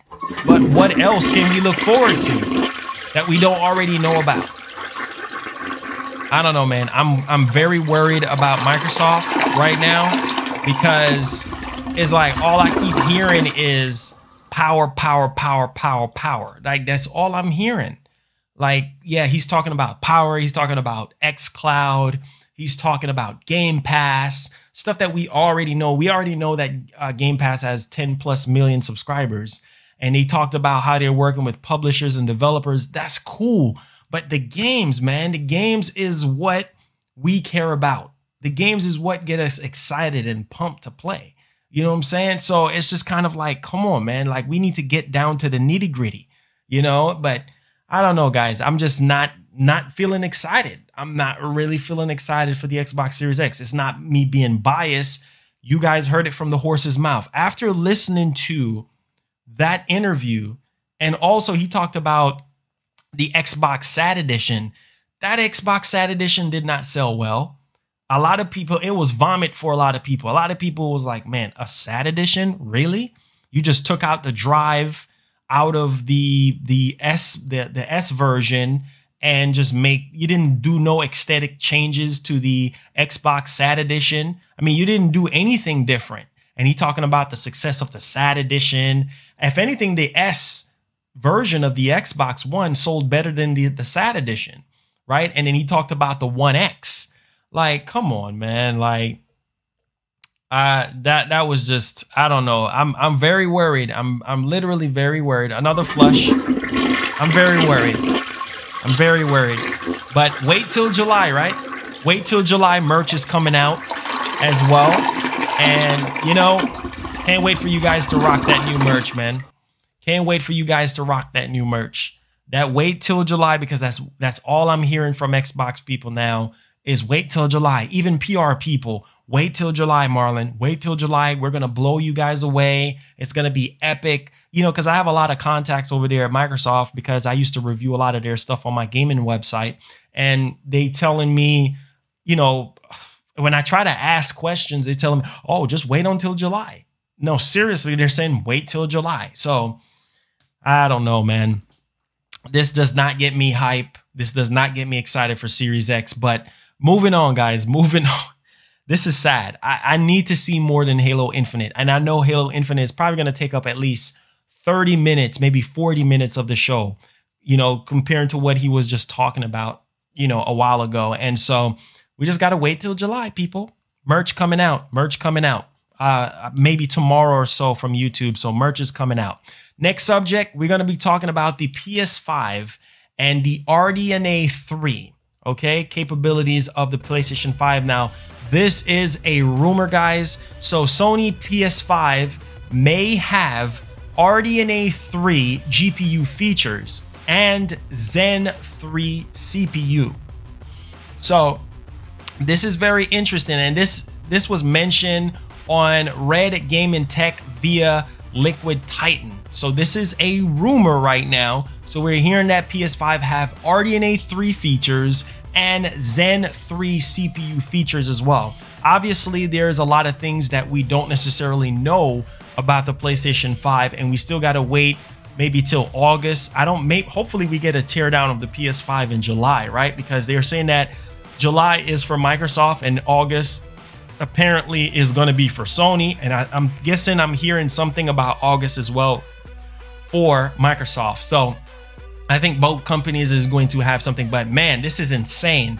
RDNA 3 GPU features, which is obviously AMD's next, you know, RDNA technology, their next generation RDNA technology, which is going to give some insane like GPU power and features and stuff like that. And of course the Zen 3 CPU features. So that, man, that is really amazing to hear. Now we're going to move along here, and hopefully this is true. Now listen to this part. It says, I recently asked this question to a buddy of mine who works at EA in the Guildford, London, and it came as a surprise to me to find out that this is true. So apparently this whole RDNA 3 and GPU Zen 3 is true, according to this source, or according to this guy here, because this is coming from the Liquid Titan team and of course Red Gaming Tech. But this guy said that he asked someone at EA, and apparently this is true when it comes to the PlayStation 5. Now, in short, he said PS5 will utilize features of RDNA 3, not hardware, on the next gen platform. So it's gonna have features of RDNA 3, but not hardware on next gen platform. Hopefully that clarifies a little bit of things for you guys there, or if it makes sense or what have you. So I'm guessing from a software standpoint, because he says not hardware, so obviously software, but we'll see. We'll definitely see when we get a full teardown of the PlayStation 5. Now, let's move along here to something a bit much more interesting. And I think a lot of people can definitely take, like, oh, Messina says the cache scrubbers. Okay, now listen to this. So, this is for the PS5. So Samsung 980 Pro SSD upgrade, right? Which is the Samsung 980 Pro 6.5 gigabyte per second. Now, this is insane because the one that comes in the PS5, right, is 5.5 gigabyte per second. And then the Xbox Series X is 2.4 gigabyte per second. So like almost double the speed of the one that's in the Series X. Now listen to this, check this out. It says that Samsung PS5 980 Pro SSD is even faster than the SSD that the PS5 comes with. And so this is not official yet, but certified from Sony, PlayStation Sony, for PS5 use, but very likely will be, right? So this is kind of crazy that there is a PS5 980 Pro SSD that's even faster than the one that actually comes inside of the PS5. That is insane. 6.5 gigabyte per second. That is insane speed. Wow, that's crazy, man. I'm telling you, man, Sony just, bruh, that's crazy. That is insanely crazy. Now listen to this. It says that Sony will be announcing a list of third-party non-Sony made SSDs near to launch. So for people who want, you know, like third-party SSDs, that's insane. 6.5 gigabytes per second versus the one that comes into the PS5. That is insane. What are you gonna be doing with that type of speed? Like, man, I'm telling you, Sony just trying to push the envelope even more, man. Now listen to this. It says that Sony will be announcing a list of certified third-party and non-Sony made SSDs near to launch. So we know which ones 100% works with the PlayStation 5, because I know this is a question that a lot of people have right now when it comes to the PlayStation 5, when it comes to the SSD and all of that. Like, will I be able to just buy any SSD and put it in there? Well, apparently Sony is trying to announce a list of third-party non-Sony brand SSDs, and the fact that there's a Samsung variation of this, that is insane, guys. Literally insane. I mean, 6.5 gigs per second. Thank you so much, Wolf585, for subscribing. If you're brand new to the channel, click that subscribe button, turn on that notification bell. Welcome to the family. Now, check this out. So the PS5 system architect Mark Cerny has advised not to order or buy any until their list is out to avoid incompatibilities, right? So that is insane. So don't go out there buying no SSD until Sony puts out the list of SSDs that will be, you know, compatible with the PlayStation 5. Now check this out. In addition to third-party SSDs available to buy on the open market, it's likely that Sony will be selling a range of Sony PlayStation 5 designed and branded SSDs too. So obviously Sony is going to be selling their branded SSDs for you to purchase, and obviously those are probably going to cost a little bit more because it's Sony branded, you know what I'm saying, versus the third-party ones. But man, imagine if you get your hands on this Samsung SSD that's cranking out 6.5 gigs per second. That is insane. I'm telling you, man, PS5 is more than capable machine to deliver AAA experiences. Now, let's move along here, and this is going to be very interesting on the price. Now, this is not confirmed yet, but official Sony PlayStation 2 cards, remember those? Those were definitely fun, and I think a lot of people bought the PlayStation 2 branded, you know, PlayStation PS2 cards or what have you, versus the third-party ones. Even the third-party ones was pretty nice, but can't wait to see more on this. I think this is definitely groundbreaking, that we're getting 6.5 gigabytes per second SSD. That definitely out there in the wild, and we just have to wait on that certification list on what SSDs that we can buy for the PlayStation 5. This is going to be huge, man, because if I can get my hands on that Samsung 980 Pro, I'll pick it up. I'll literally pick it up. As long as it's reasonable enough, I'll pick it up and try to do some comparisons, you know, with performance and things like that for you guys. Now, let's move along here, because this gets a bit much more interesting when it comes to the PlayStation 5. So the PS5 SSD is boosting speeds without any developer work. So that simply means, in short, developers ain't got to do nothing to the PS5 SSD to boost the speeds. The PS5 is literally doing all the work when it comes to the speeds of the SSD. That is insane. Once again, now listen to this. The PlayStation 5's blazing fast SSD is natively boosting load times and gameplay without any developer optimization patches. Wow. Man, PS5 doing all the freaking work. That's why people love the PlayStation 5 so much, because it's so much more easier to develop for than before. So unique, so different, so mind-blowing. Now, check this out.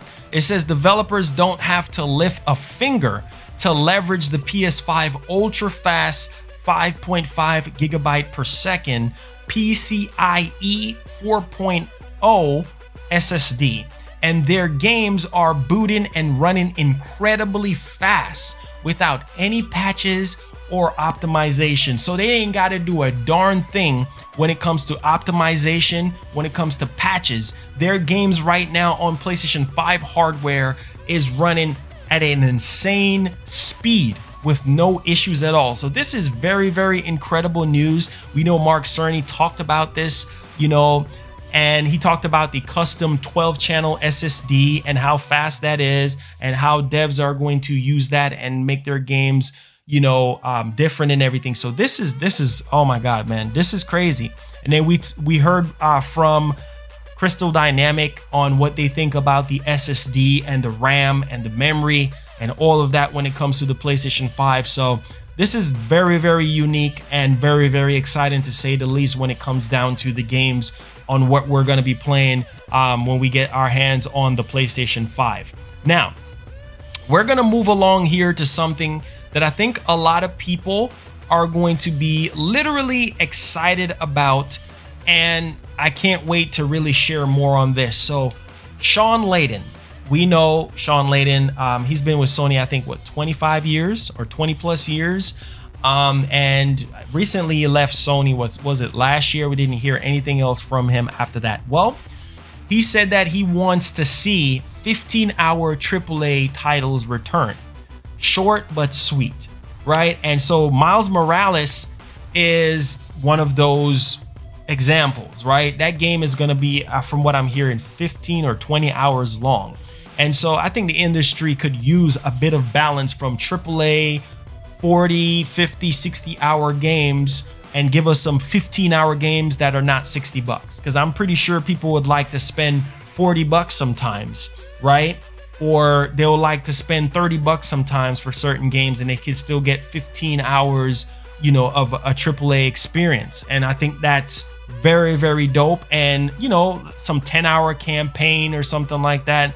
So he's saying that he feels as though we need more of those type of games in the industry right now, you know, versus those 50 to 60-hour experiences that takes a lot of money to make, a lot of marketing, and a lot of times it don't really necessarily meet the expectations of gamers. So I think that's very, very dope. Now listen to this one. According to the exec, one solution may be to simply make smaller titles instead of spending 5 years making an 80-hour game. So literally cutting that life cycle down to say 2 years, right? Or 3 years or something like that, instead of that 5 years long waiting, high production game and things like that. And then if it doesn't sell very well, then that's what, waste of production money, waste of mocap money, and all of that stuff, right? And then a lot of people are just not freaking happy. So I think those 12 to 15-hour games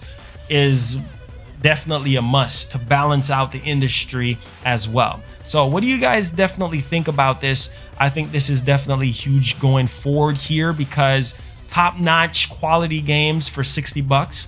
We already know Last of Us 2, I think, is a game that has a lot of controversy around it, and it took almost 7 years to develop, and you see the reception of that game right now. How a lot of people are saying that they hate the game because of the story. So you see, that's what I'm talking about right there, versus a 10 to 15-hour game. I think that's, you know, I think that could be cool. So let me know what you guys think in the comment section down below. And we're going to move along a little bit much more here. We're going to turn up the heat because we're getting a little bit much more hotter in here. And The Last of Us 2 is Germany's biggest physical launch of 2020. Beats GTA 5 launch in Russia. Holy freaking cow.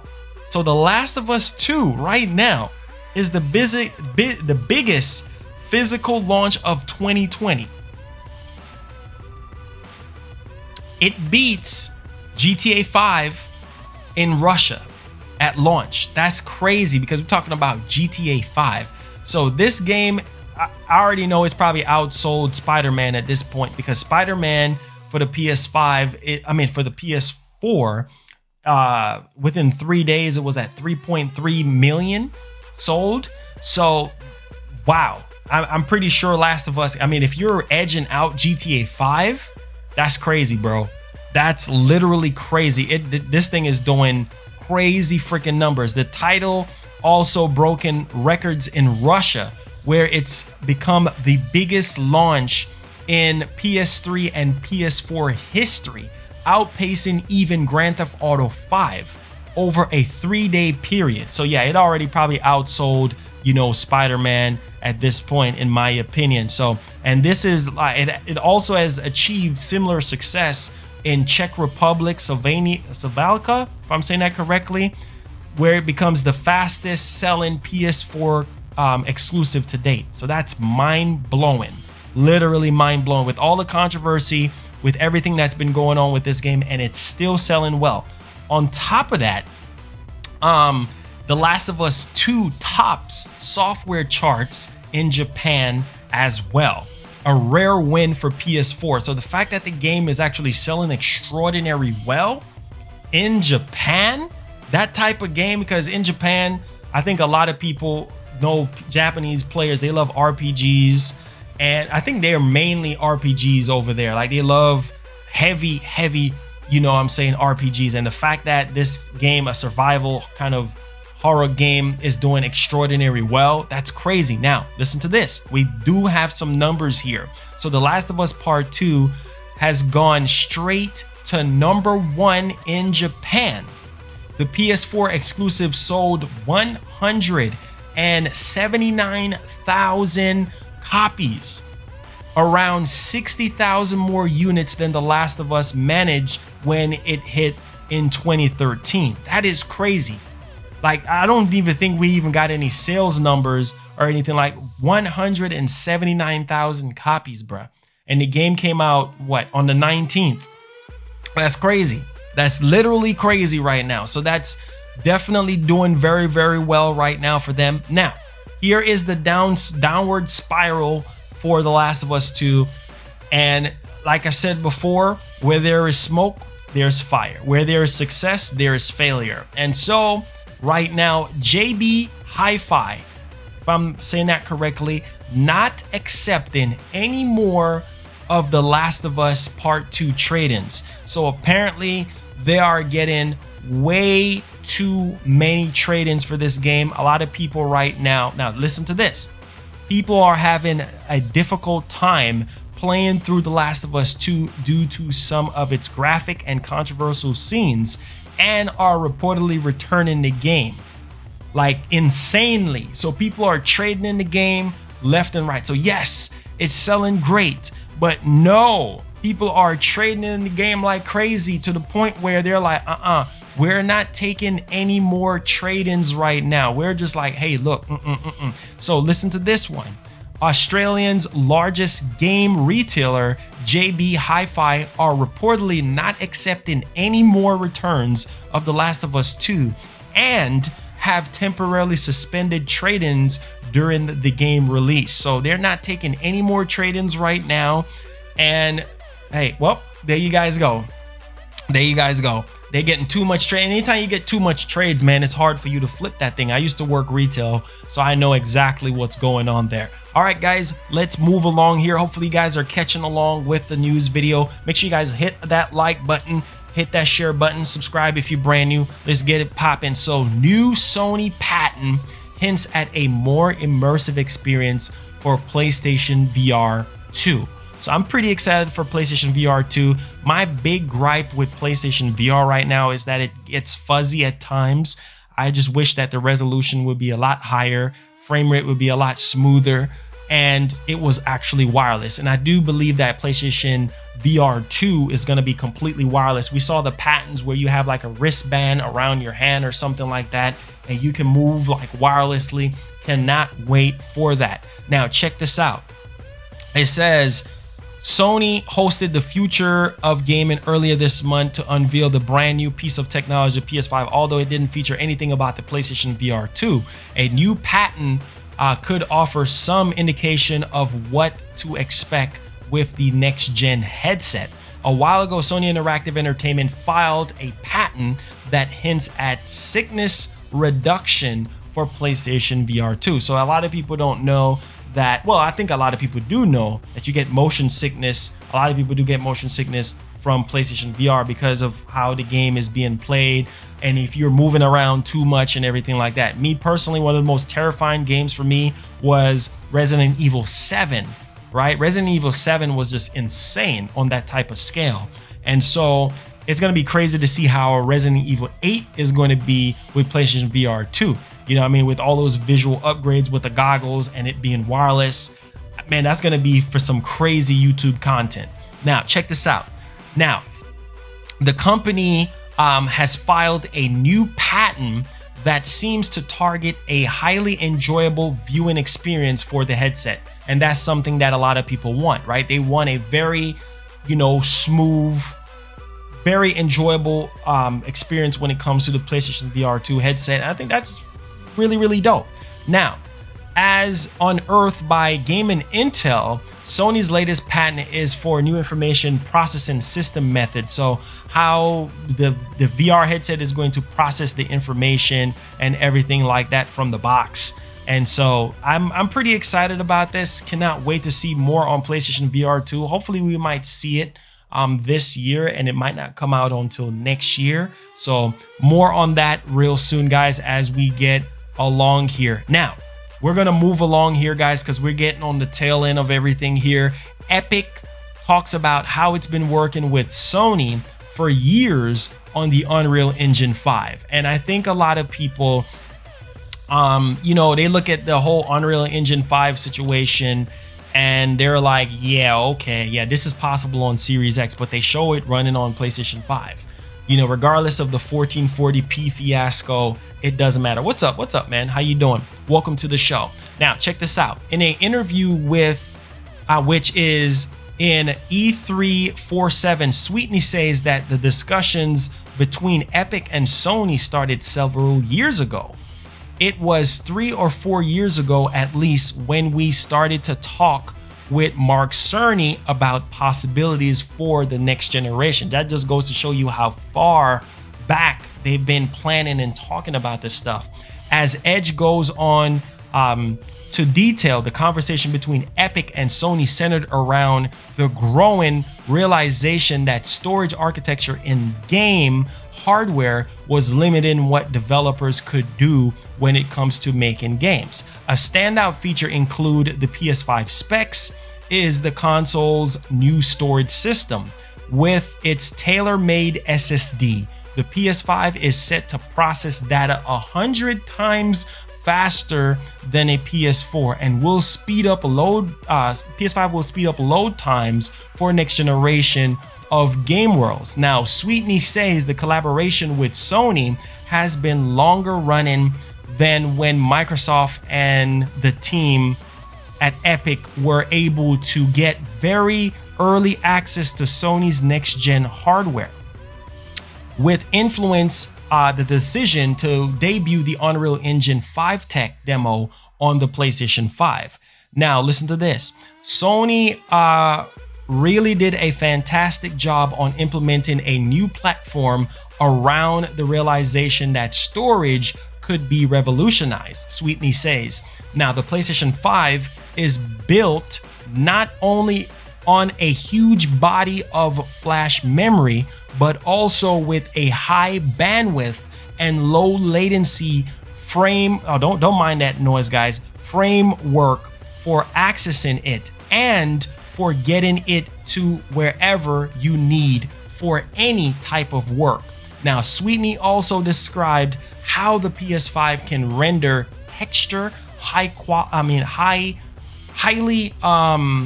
efficiency, fetching it from the high-speed SSD decompressed in video memory in the exact place it's needed. So this is huge, guys. I mean, once again, this is huge stuff, and I'm just blown away for the PS5. There's a lot of things about this system that we don't necessarily know about, and I cannot wait, literally cannot wait, you know, to get my hands on the PS5 to see more about the system. Also, in other news, Tokyo Game Show Online will be held from September 23rd to the 27th. New titles are being announced. one after the other, from major game makers to indies. So that's huge there, guys. We do have a new date here for Tokyo Game Show in September, the 23rd to the 27th. Get hype for that event. Obviously, they can't have a physical event because of what's going on in the world right now. I think that's throwing a wrench in the gears just for everyone.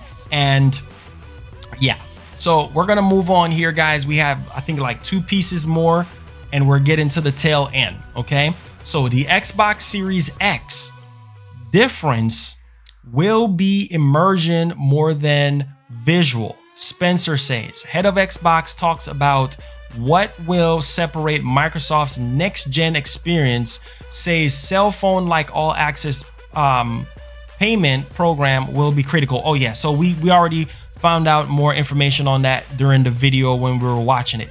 Now, Cyberpunk. Let's move on to the Cyberpunk 2077 situation here.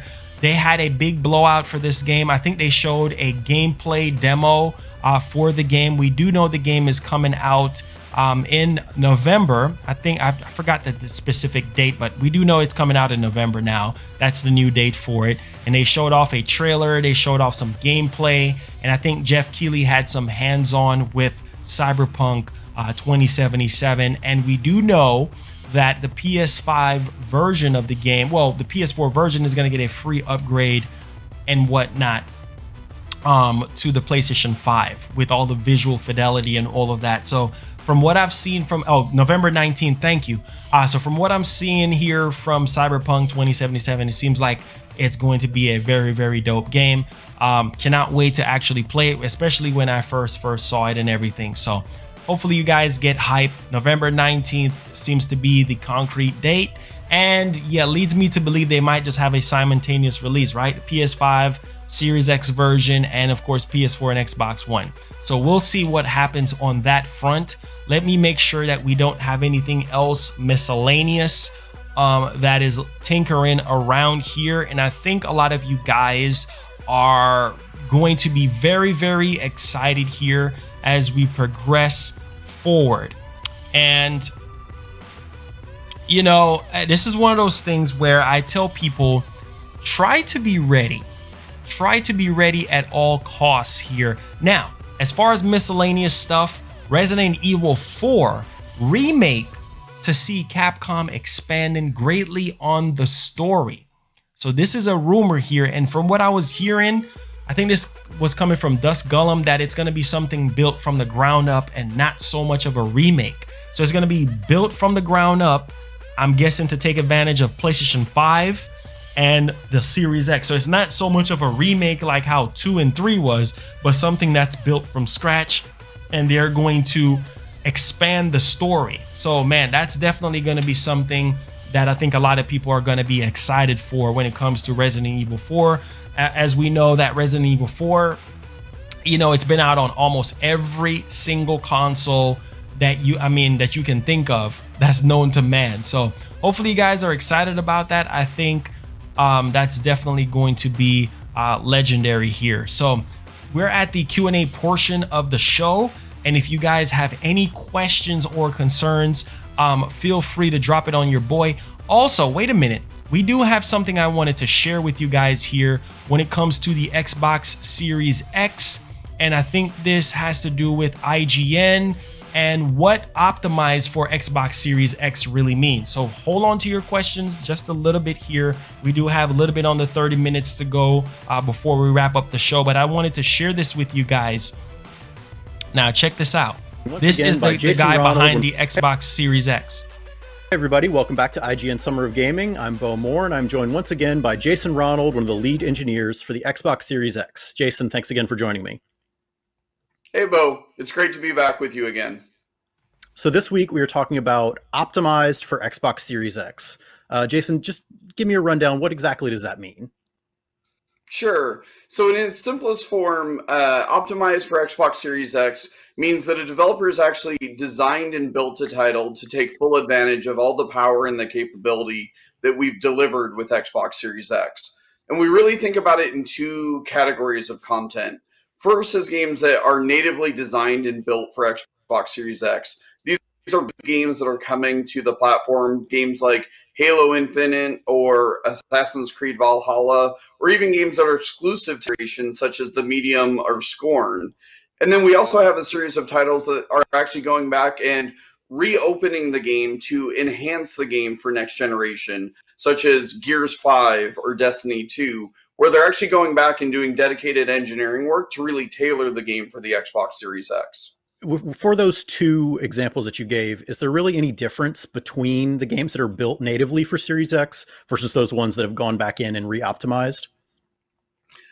You know, not really. I mean, ultimately what it comes down to is how do developers want to take full advantage of the power of Xbox Series X?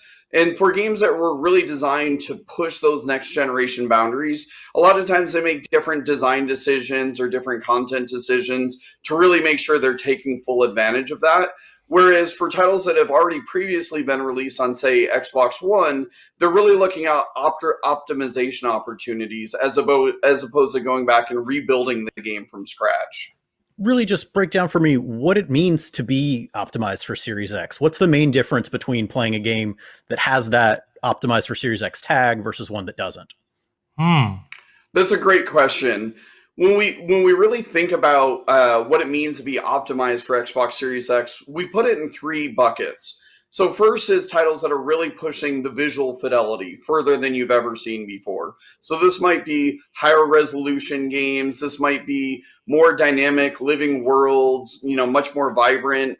They might take advantage of something like DirectX ray tracing or one of the many features that are part of DirectX 12 Ultimate, like variable rate shading and mesh shaders, to really push that visual quality bar. The next area is on frame rate. You know, frame rate is a big thing with this next generation. So some titles will choose to move from, say, 30 frames a second to 60 frames a second. Or maybe they'll even push beyond 60 frames a second and use things like variable refresh rate or be able to go all the way up to 120 frames a second. It's really about providing that ultra high frame rate, low latency experience that players expect. And then the last area is really leaning into the Xbox Velocity architecture and what that can really take advantage. You know, everything from minimizing load times to being able to actually have much richer, more dynamic, larger open world games. These are all different opportunities that developers can choose from, but it's ultimately up to the developer to really customize and tailor their game to what their players expect. So for all of these different things that you just laid out, is there any sort of actual like feature checklist that a game has to meet in order to be considered optimized for Series X? We don't dictate game design. We're really about enabling developers and really empowering them to deliver on their creative vision. So as long as they're designing the game and building the game on the Xbox Series X development platform and really tailoring it to take full advantage of it, we really give the flexibility and the creativity to our partners to really build the best game possible for players. So when you say the Series X is capable of up to 120 FPS, will that be something that we can expect at 4K resolution?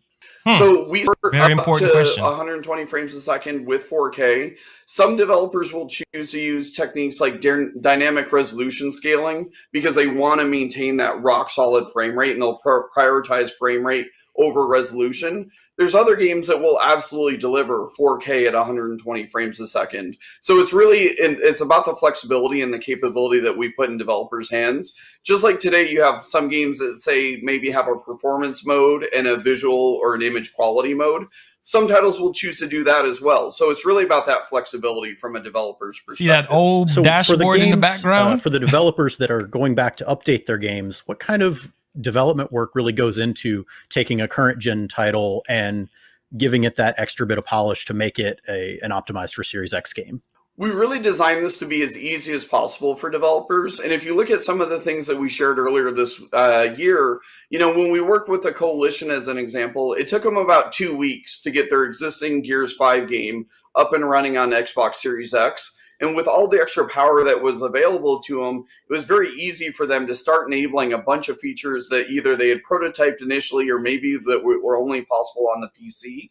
And then it's really about how do I squeeze as much performance out of the platform as possible, or what are the opportunities that I really want to go dive in on.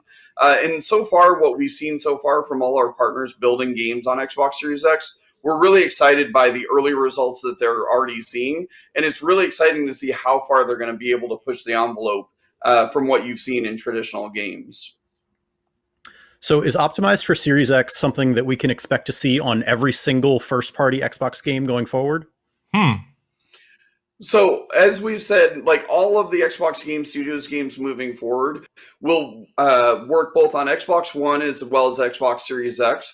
And our first-party studios are absolutely pushing the boundaries. And there's some exciting opportunities with, for example, previous games that have already been released, like Gears 5, which we talked about. But I'm really excited when we can start showing some of the things that are happening with Halo Infinite, where they've really designed the game with a lot of the capabilities with Xbox Series X in mind. And we're excited to share more of that later this year. Later this year. Well, thank you so much for joining me, Jason. And for more Xbox Series X, keep it right here on IGN. Later this year? Wait, did y'all just hear that? So what about July? What about July? What are you talking about later this year? Later this year? Okay, all right. So based on what we just saw a while ago with the whole optimized for Series X, does this, yeah, exactly. Later this year, I thought it was July when we'll learn more about Halo Infinite and how quote unquote optimized it is for Series X. I don't know, man, but just looking at that, are you guys more excited now? Are you guys more excited now for Xbox Series X? Now that we know games that are going to be optimized for Series X, obviously is going to look better versus games that are just going to be like bumped up like naturally because of the Series X.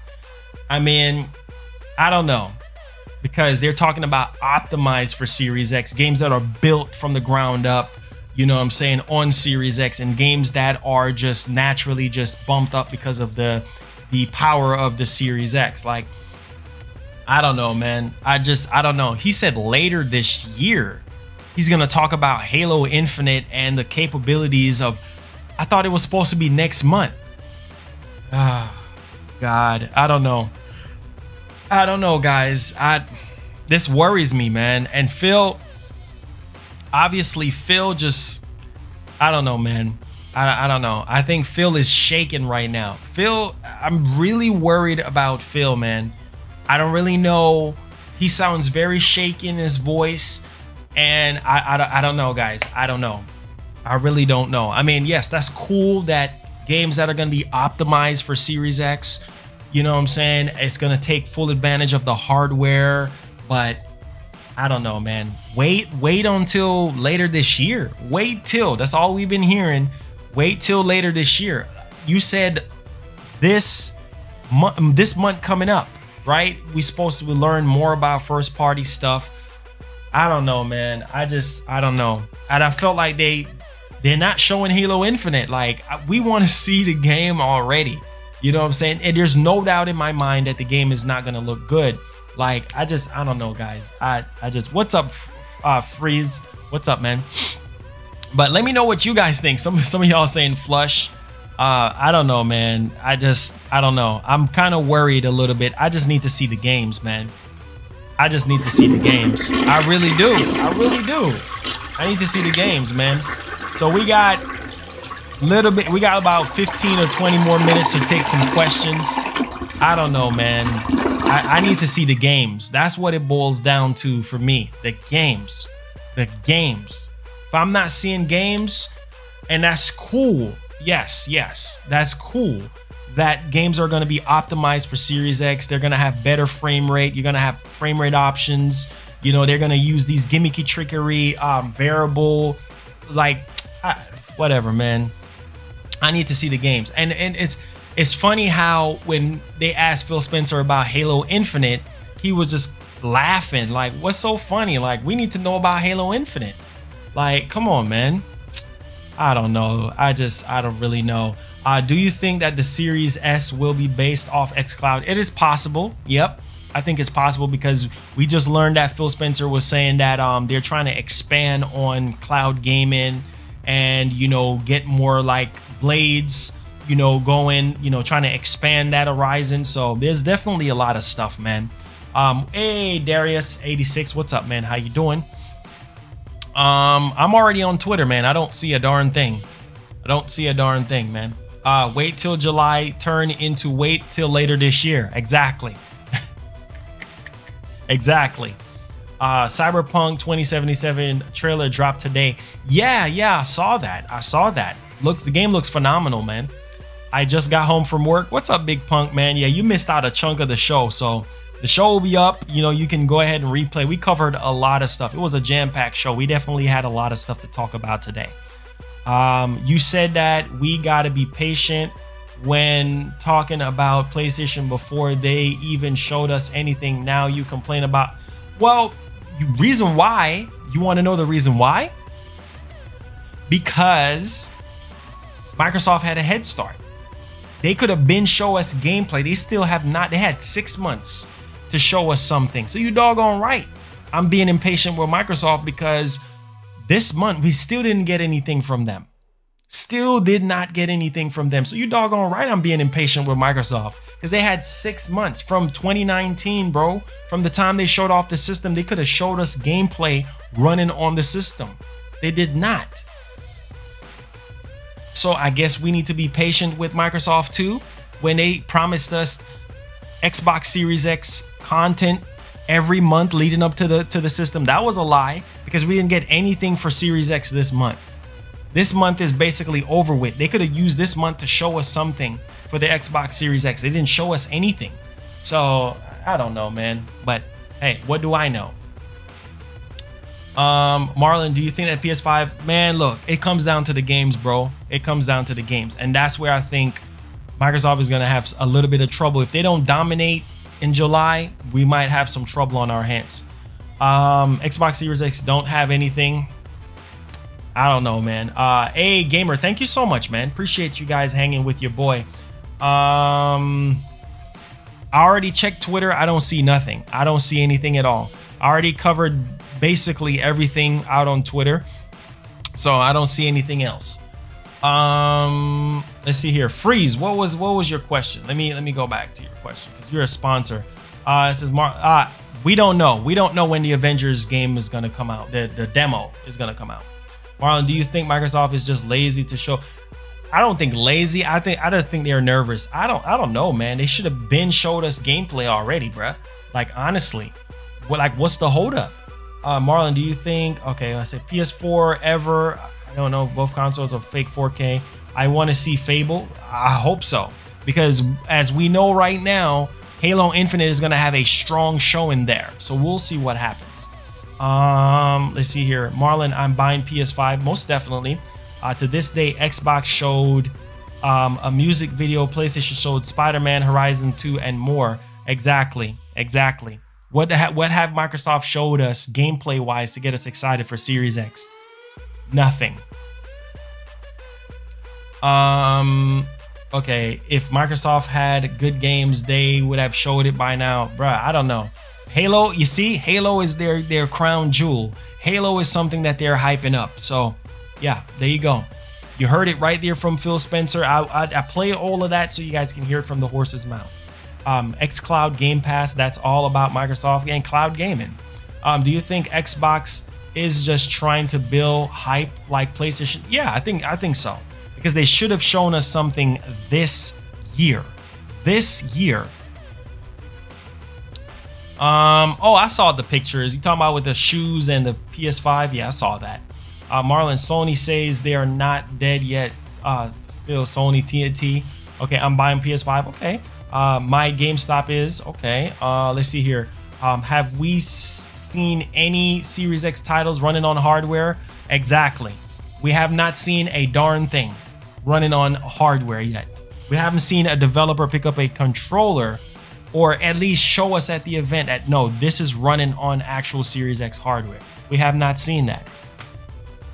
We've seen it from Sony, but we haven't seen it from Microsoft. And the fact that Microsoft had a head start with the Series X, they had plenty of opportunities to show us Halo or Hellblade or Project Mara or Everwild or the new game from Obsidian. I mean, they had so many opportunities, but they didn't show us anything. So how is it that you're supposed to get hyped for a console that you haven't seen any true reason why to buy the console other than just freaking Halo? Come on, man. Halo Scorn, The Medium, Hellblade 2 are just titles I'm excited to play on Series X. Understand that. Marlon, are you gonna run at games at 30 frames per second? I mean, as long as if it's stable, then yeah. Do you think that Halo Infinite is in development trouble? Not anymore. I don't think it's in development trouble anymore. I think that's long gone and everything should be fine now. They're just wrapping up, you know, polishing things up. At first I thought so because I was like, dang, like you didn't show anything. You know what I'm saying? You didn't show anything. So it's like, what the heck is going on here? Marlon, no July event. I think no, they having a July event. Phil Spencer said it, so you know it's happening. But at the same time, like Jason Ronald, the guy behind, you know, building the Series X, he was just like, yeah, Halo Infinite, yeah, you'll see that later this year. Like, okay, we'll see. 343 is literally development trouble. Later this year could be July. Yeah, later this year. No, later this year sounded like September, October, because July is right around the corner. Like literally. Marlon, PS5 will sell more than Xbox. We'll see, man. The future of gaming is very clear. Xbox, no games for life, bruh. I don't know, man. Phil Spencer made it clear that cloud gaming is pretty much the direction. You know, cloud gaming and, you know, Xbox Play Anywhere. Like they want to be, you want to be able to play stuff anywhere. That's their main thing. And Game Pass, you know, they're not really into this console type of race. You know what I'm saying? And I think this is going to be their last. I think after that, they're just going to be pushing Game Pass and cloud gaming. Frame rate is up to developers. If developers don't want 60, they won't. Exactly. Power of the cloud. Yeah, most definitely. RDNA 3. They said that the PS5 has RDNA 3 features. You know what I'm saying? RDNA 3 features and ZEN 3 features as well. Not hardware, but I think from the cache scrubbers, I think that's what Messina said. So I was thinking from a software standpoint. Jasmine says, I told you it's going to be their last console. Yeah, it definitely is, because the One X was supposed to be their last. Let's see here. I feel Halo Infinite is going to... We'll see, man. We'll see. Don't count it out until you see what it looked like. It's so annoying for Marlon because every time he says facts, y'all call it buy. Exactly. It's all good, man. I'm used to it. You know what I'm saying? I'm used to all the hate. I have people tagging me on Twitter saying stuff about... It's all good, man. I don't even care, bro. More publicity for us. You're looking kind of shook. Shook about what? I ain't shook about anything. What do you think is the state of the video games business looking forward? How many games are gonna keep getting canceled? I think once we get over this pandemic, I think things are gonna go, you know, a lot smoother as far as game development. I think that's the only thing that's actually hurting everything right now, because people got to be playing at home, staying at home, working from home. I mean, yeah. So that's definitely, you know, affecting a lot of things when it comes to like game development and the future of game development. You know, if this thing does not blow over soon, it's going to continue to bleed over into the next year and beyond. Marlon, you're the champ. Thank you so much, man. Thank you guys so much, man. Dodge, thank you so much. Let's go, champ. We out here, man. Dealer Gamer is smarter than devs. Yeah, Dealer got some very good, you know, points and stuff like that. But, you know, most of the times I think some of those Xbox-centric channels, not him per se, but some of them, they just be hyping up this power thing. And I'm just like, man, what's up with the games? You know what I'm saying? I don't see nobody really talking about games and frame rate. It's always about power. Power. Come on, man. It's about games, bruh. Marlon, I spent a lot of money on Xbox One X, and I only... man, I understand that. Me too. And I only watch movies on mine and Netflix and all that. It says better can PS5 and Series X can be 1440p, 1080p, 60. PS5 targeting 60 FPS, 4K Avengers. Okay. What did you think about Cyberpunk? Amazing. I missed it earlier today because I had some things to take care of. Amazing. Game is mind-blowing. Day one, bruh. Day one. What's going on? What's going to be the last? I think this is going to be the last Xbox, the Series X. Champ, this is the best show on YouTube. Thank you so much, Happy69. I try, you know, I'm a one-man show. I'm a lone wolf when it comes to my show. So I try, man. I try to do the best I can for you guys, you know, try to give you guys the best information that I can, and try to be as straightforward and try to be a stand-up guy, and try to be as transparent as much as I possibly can. I've been in the gaming industry since 2005 professionally. So yeah, I've been doing this a long time. I've been on YouTube since I was 18 years old. So, you know, you call me an OG or a legend, whatever you want to call me, but I've been around for a long time.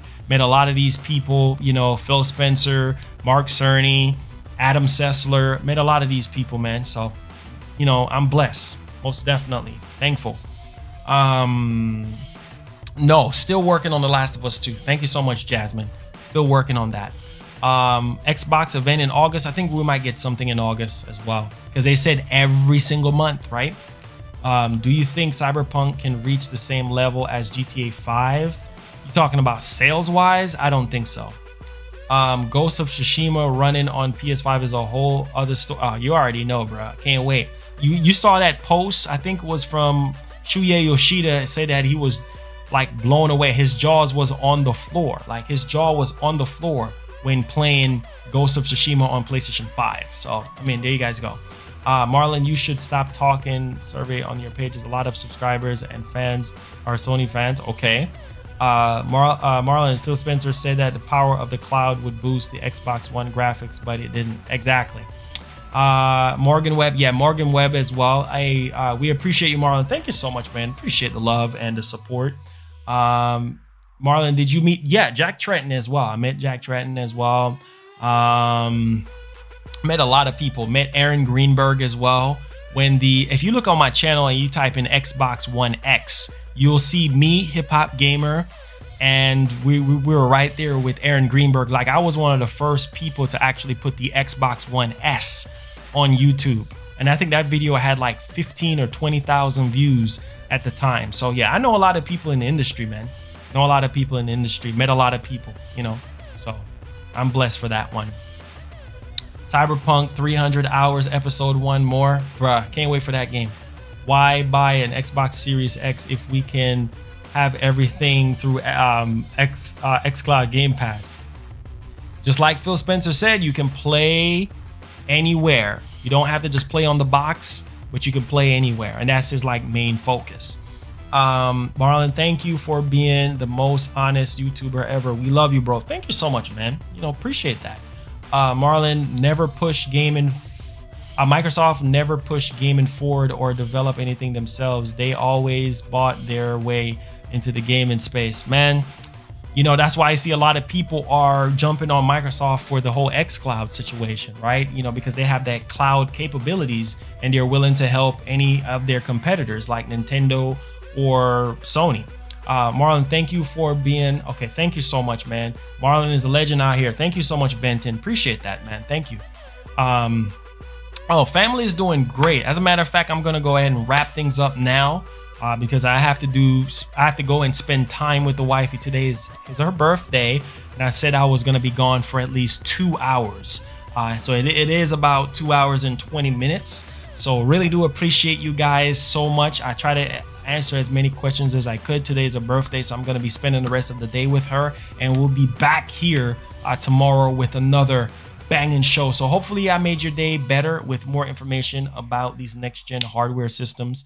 If you're brand new, make sure you subscribe, turn on that notification bell, hit that share button, tell a friend to tell a friend about the channel. We grind daily on here, man. So gang, we out here. Merch store as well is coming tomorrow. It should be live on YouTube, so you guys can wait till July shirts. You guys can get your Let's Go Champ shirts as well. I do have tank tops and regular tees and stuff like that popping out. So love you guys, man. I'm gonna spend some time with the wifey. Her birthday's today, so appreciate y'all, man. Gang, we out here. Let's go champ. Peace. We out here. Stay blessed, stay gaming. Peace. Let's get it popping.